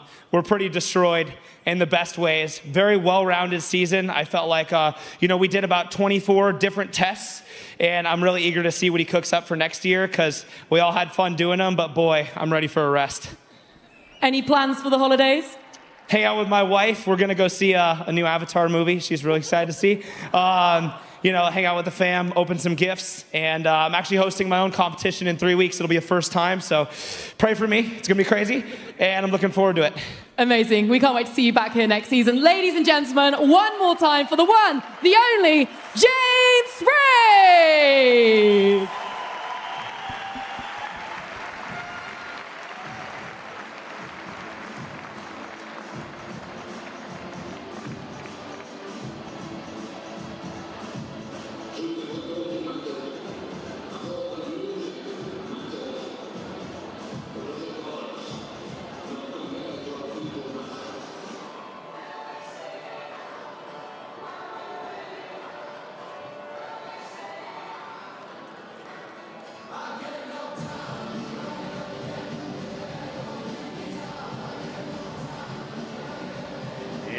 Now we are gonna be moving on to our pro women's season podium.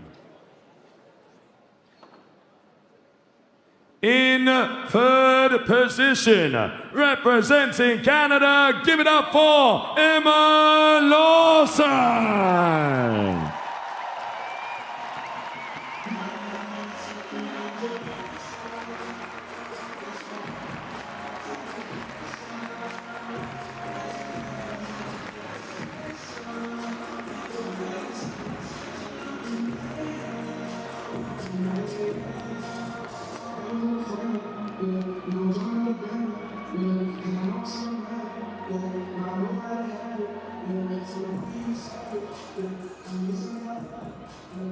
In second place with an unbelievable season, representing the United Kingdom, give it up for Amy Kringle.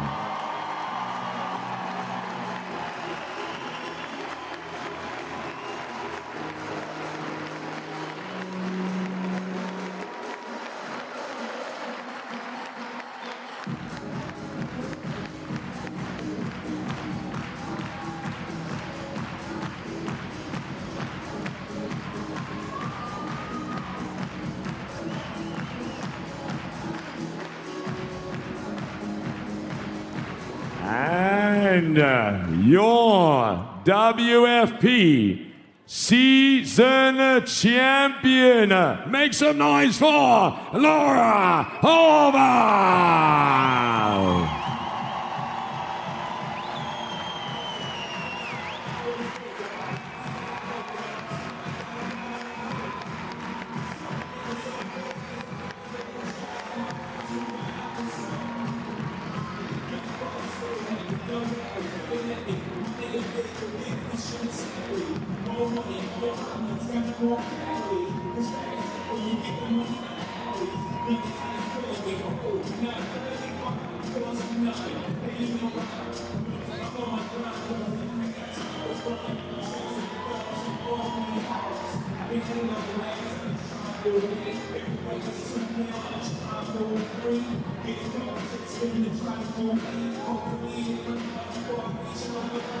Copenhagen, make some noise for your WFE season champions.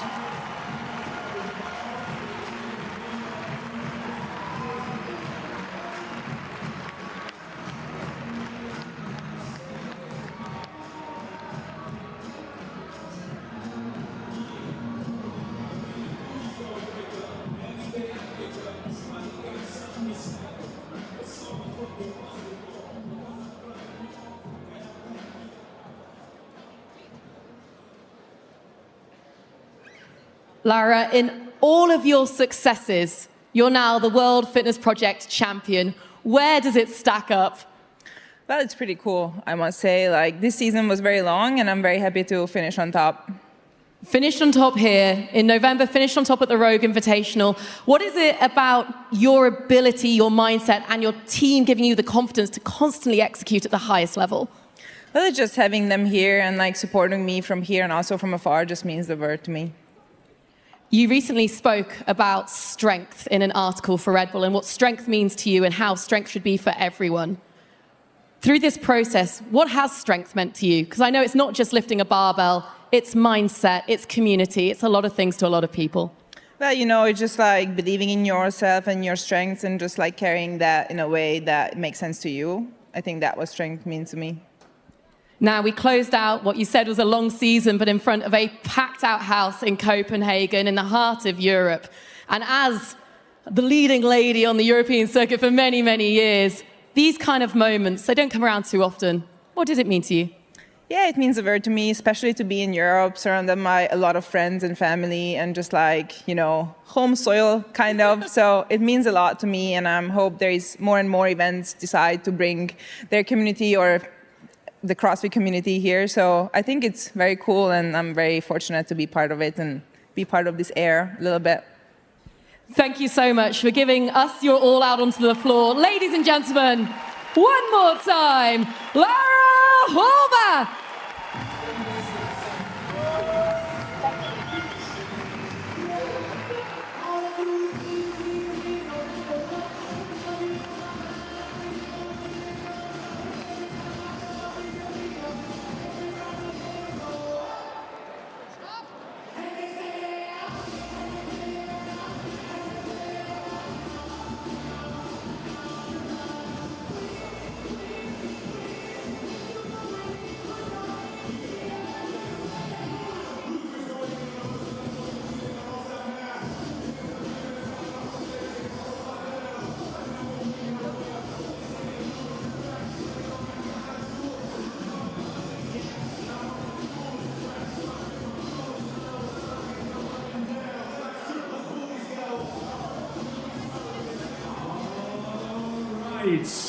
As now we are going to continue on with our 2026 Pro Card qualifiers. And we are going to be going up from 1 until 20.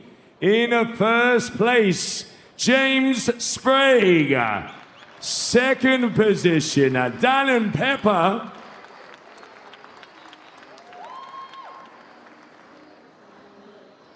And in third place, Ricky Garada. And now we continue on.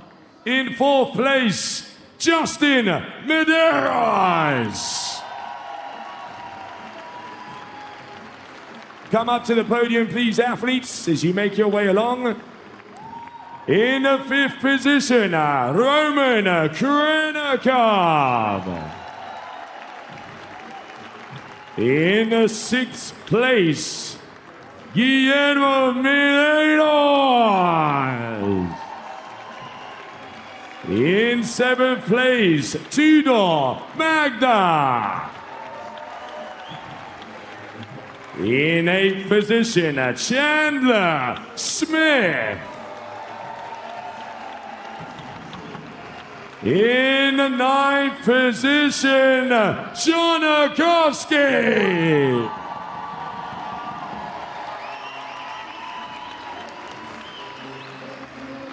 In 10th position, Aniol Egay. In 11th position, Jack Farlow.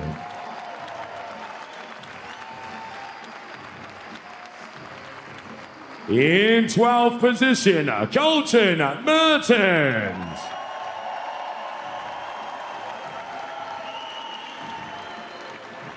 In 11th position, Jelle Hoster.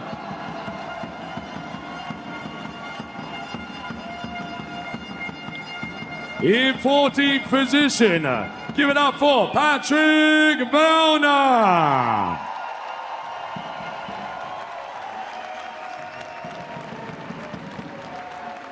In 15th position, Travis Mayer. In 16th position, we have Jeff Adler.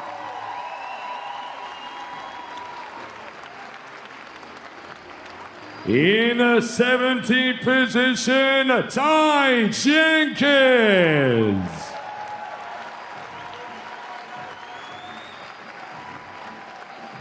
In 18th position, Europe's son, give it up for Bjorn Carl Gudmundsson.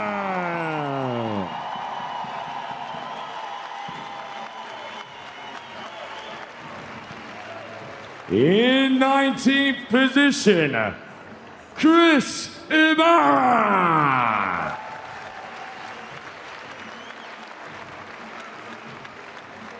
And now, the final Pro Card qualifier for the 2026 season for the United States. Give it up to Nate Ackerman.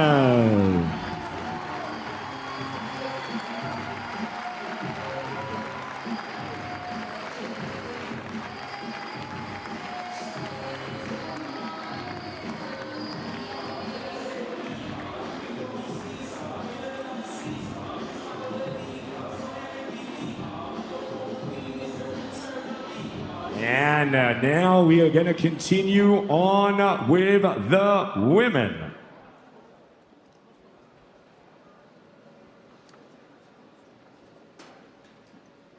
In the first position, Laura Horvath.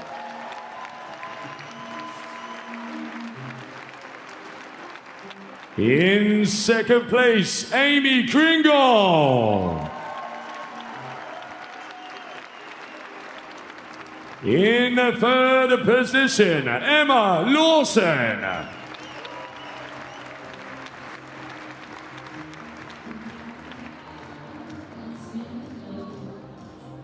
In the fourth position, Lucy Campbell. In the fifth position, Ariel Lowen.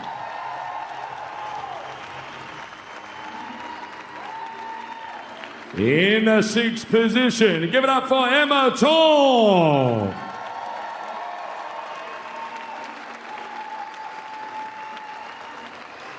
In the seventh position, Brooke Wells.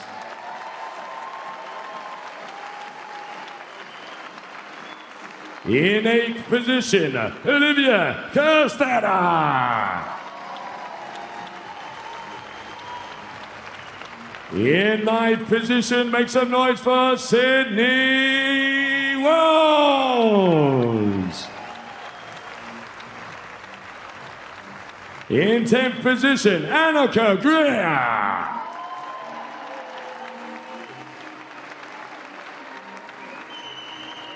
In 11th position, Norway, Andreas Solberg.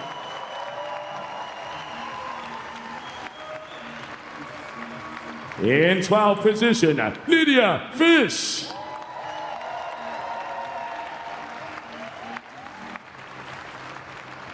In 13th position, Sydney Megalisha.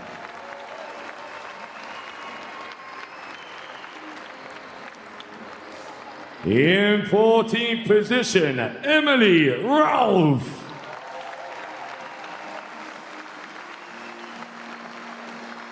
In 15th position, Danny Spiegel.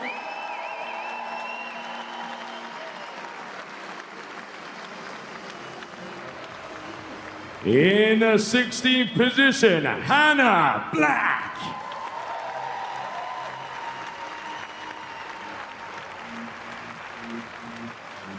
In 17th position, Manon Angones.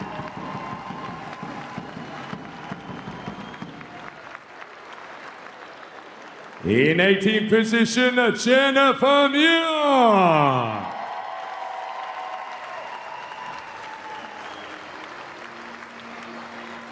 In 19th position, Huda Ludebaum.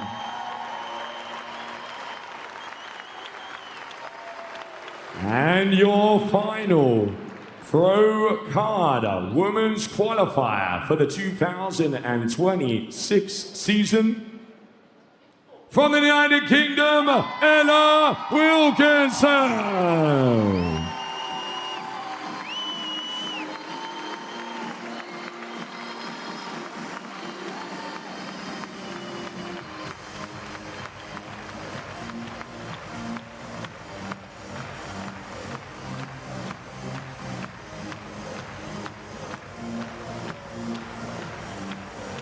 All right, athletes, huddle up, huddle up, huddle up.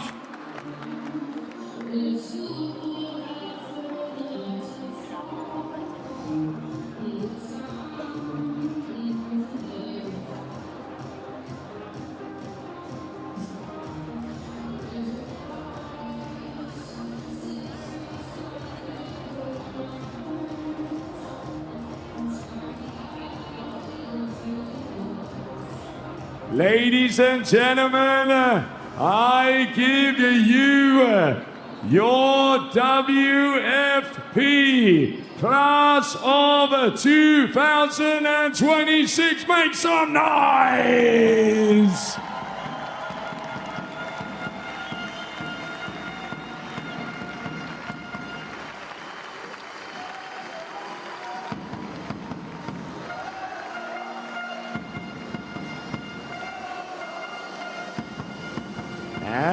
Well, thank you very much, everybody, as we have an announcement to make.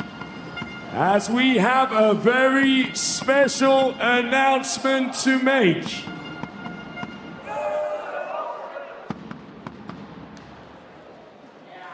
I have just been told that the 2026 World Fitness Final are gonna be held one more time here in Copenhagen, Denmark.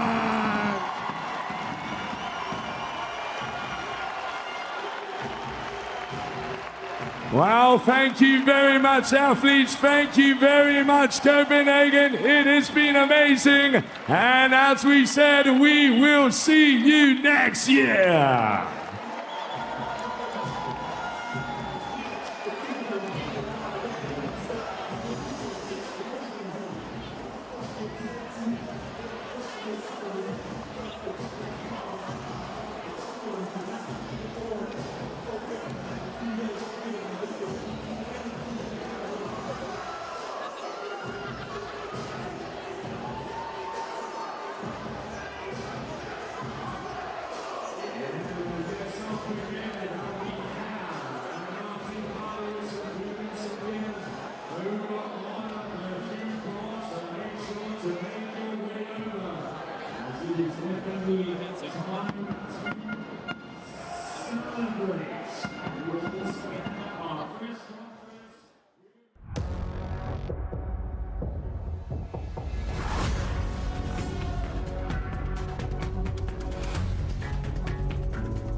Intensity and consistency are keys for recovery.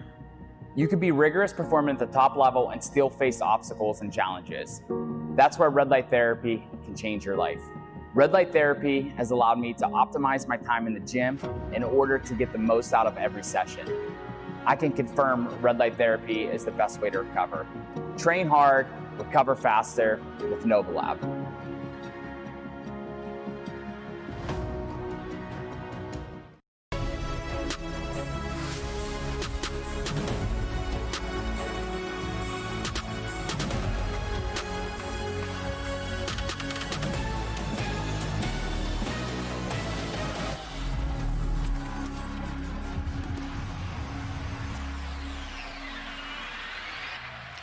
Welcome back into On the Pulse Live here at the Bella Arena in Copenhagen, Denmark. We now know our inaugural men's and women's World Fitness Project champions, James Sprague on the men's side, Laura Horvath on the women's side. I am Derek Forrest. Joining me, as always, Annie Thorisdottir, Katrin Davidsdottir, and Seth Page. Instant reaction. No surprise, really, at this desk that James and Laura end up our champions, but they were named officially.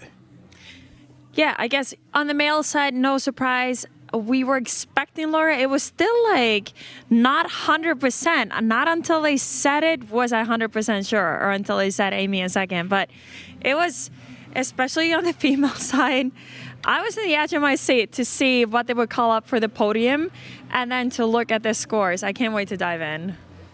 Me too. It's just, honestly, we had a question mark about, was it Laura, was it Amy? And then we had a question mark, like, was it going to be Emma Lawson, Ariel Lowen? Was it going to be Lucy Campbell? Like, those races were so tight. I feel like the men were a little bit more solidified, but it's kind of like, wow, it's wrapped up now.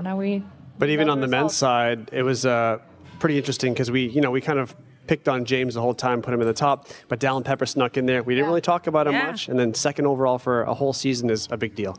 Yeah, on the men's side, it wasn't as tight. James Sprague ended up being your champion, but on the women's side, it was really tight. And we actually had a couple of ties there in the top 5. So Seth, we're going to have you take it away because you've been following this all season long, all weekend long. But man, this one was a tight one.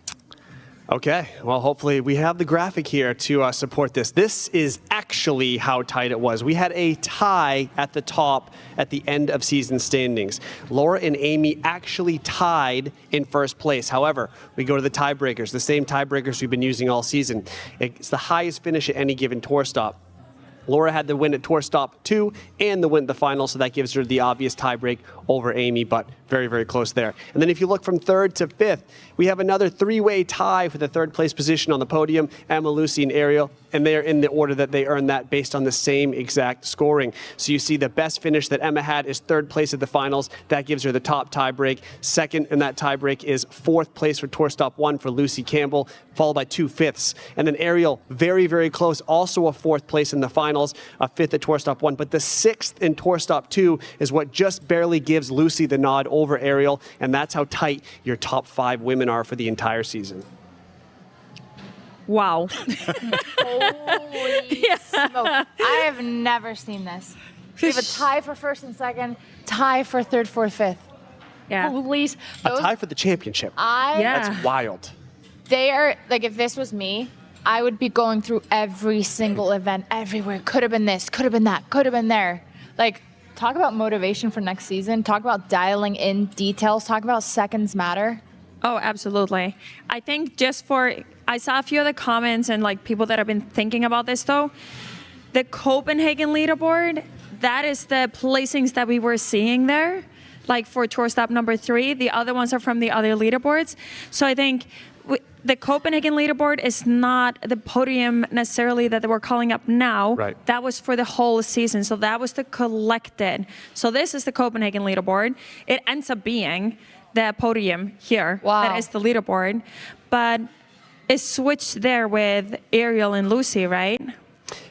Yeah, well, what you can see is even with the tie, so like we had talked about before the show, like, oh, if Amy just got in before whoever passed her there at the finish line, she would have had it. But that's not actually the case. She needed to beat Laura by a few more spots. Yeah. Laura either needed to take longer, or Amy needed to come up 2 places or so to actually take over and then to pass her in total points for the season. So it was close, but it wasn't like a photo finish type close thing at the end. That's why, at least for the athletes that are in that situation, yeah, I'd be like, oh my God, it's a tie break. It's a tie break. But it at least didn't come down to a second in the final event or something, losing that spot. They got the spot, but yeah, it obviously every single point matters, and it makes you see how every single tour stop matters. It makes you also see how any of those 5 women, that they just had a better weekend, more prepared for something, prioritized something over something else. It can shift quick. So yeah. And this is why we were immediately after that final heat looking at where did Laura place, because she drops down a couple more spots and it's a different podium here at the end of the season. It is. Yeah. All right, we've got the season standings for the women. Let's take a look at that right now. And again, we just talked about that tie atop the leaderboard, but it is Laura Horvath who finishes atop with the tiebreaker, beating Amy Kringle. We're going to look at 1 through 10 right now. So as we're just looking at the top 10, obviously we talked about these ties in the top 5, but is there someone who stands out on this list? Brooke Wells, for me, stands out, sitting in 6th. What an amazing way for her to finish her career. Oh, absolutely. It's amazing to finish 6th at the overall with the World Fitness Finals standings.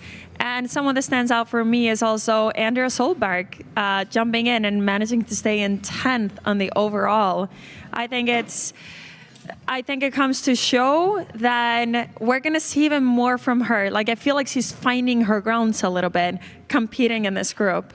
Yeah, definitely. She's making a name for herself. And that's been so fun. I feel like there's this turnaround of athletes. There's been a lot of people going out of the sport. There's a lot of women coming up into the sport.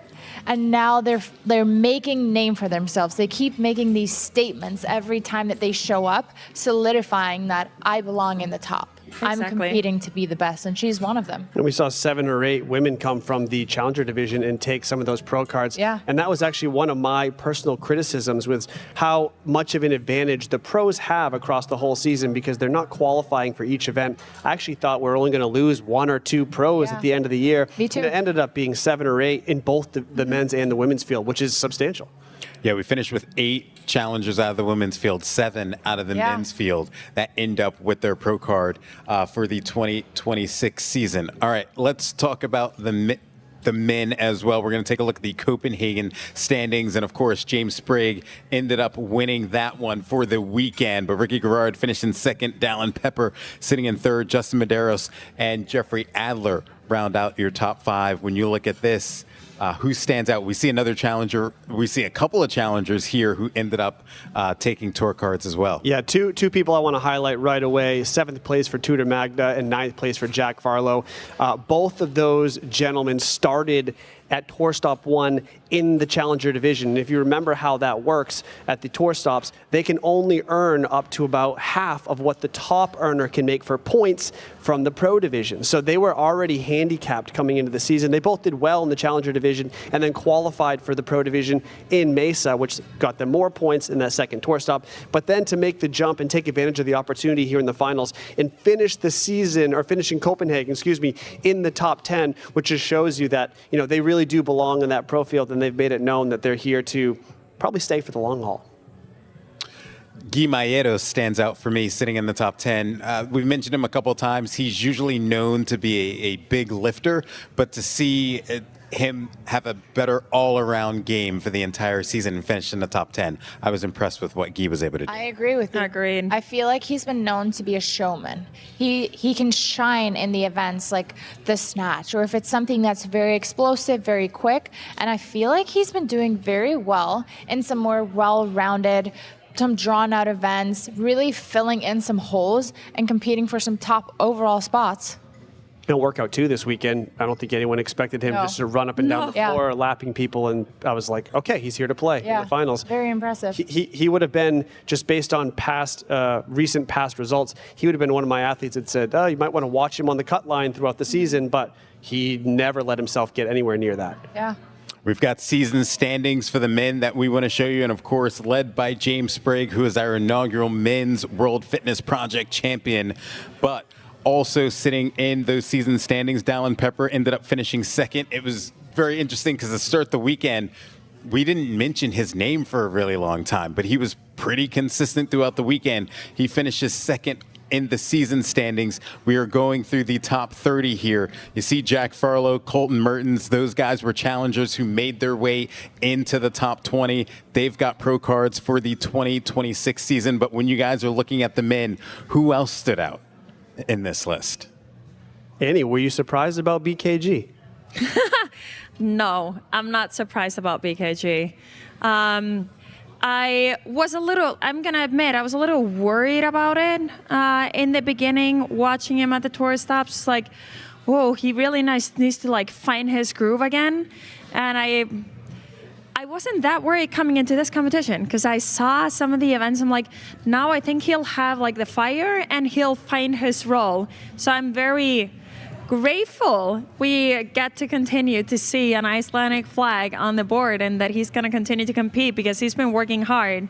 And the same for Janakoski. Like, mention him again, just like him finding his groove a little bit again.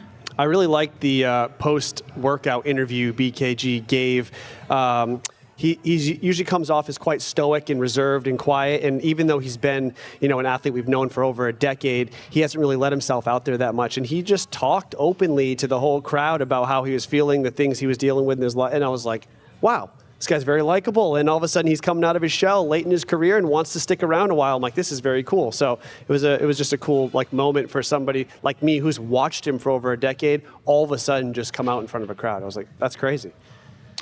When you look at, you brought up moment, when you look at the season as a whole, what's the one moment that stands out for each one of you?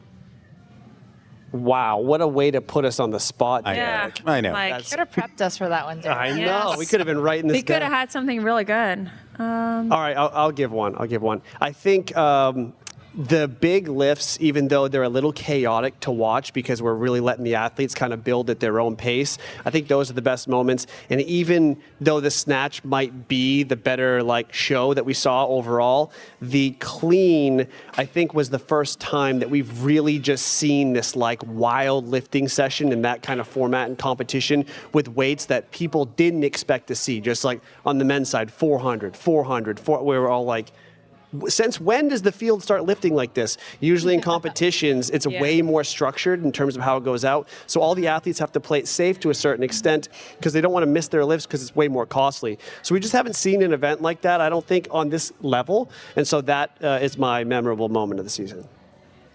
I feel like probably for me, the most memorable ones are the finals with the overhead walking lunges and with dropping the barbell, like Laura and the overhead walking lunges. There's such a learning moment for an athlete and for everyone watching. It is something that you can kind of take a little bit of a takeaway away. So I think every time there is that, my favorite moments are gonna be the moments that I remember the best from getting to the finish line where the athletes are putting themselves out there. It's such a vulnerable moment for you where you're pushing to your limit and you take a chance on yourself.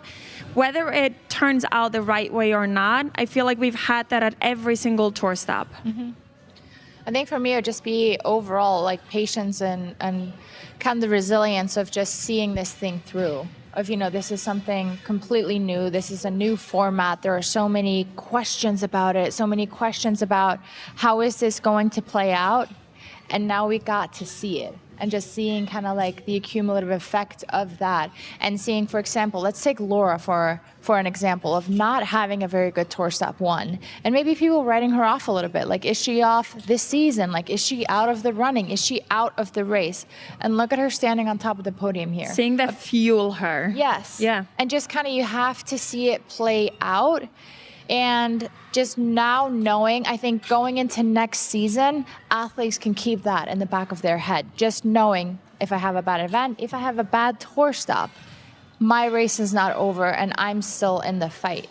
And it gives me personally as an athlete, that would always kind of give me that hope.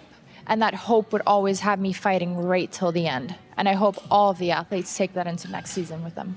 For me, it's seeing, we talked about a lot of OGs over the course of this weekend, but for me, it's also seeing a lot of the youngsters now coming up and making their name. And we talk a lot about the challengers that have now become signed pros for the 2026 season, but someone like a Jack Farlow now becoming a household name, or Hannah Black or Lydia Fish. Like, these are all names that are now coming up through the ranks and could be the names of the future as some of these OGs like Brooke Wells have now entering their final, weekend of competition, stuff like that. So I was excited to see a lot of the youngsters and the challengers really step up. Well, you have the opportunity to see those athletes compete potentially up to 3 times next year because they're going to have that chance for themselves. So yeah. Well, from this weekend, no one is going to forget the snatch from yesterday. I just have to say, that was You're just not like, wrong. You can't. We're going to be watching that again and again. The battle, like, what are you doing? The battle happening in the last 10 seconds, like a boom, boom, Yeah. boom, boom. It was amazing. It doesn't get a lot better. well, hopefully 2026 will bring a lot more of those exciting competitions, big lifts, and exciting races as well. But that's going to do it for the World Fitness Project 2025 in the books. James Sprague and Laura Horvath are your World Fitness Project champions. That's going to do it for On the Pulse Live. For Seth Page, Katrin David's daughter, Annie Thor's daughter, I am Derek Forrest. Happy holidays, and we will see you next year.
Intensity and consistency are keys for recovery.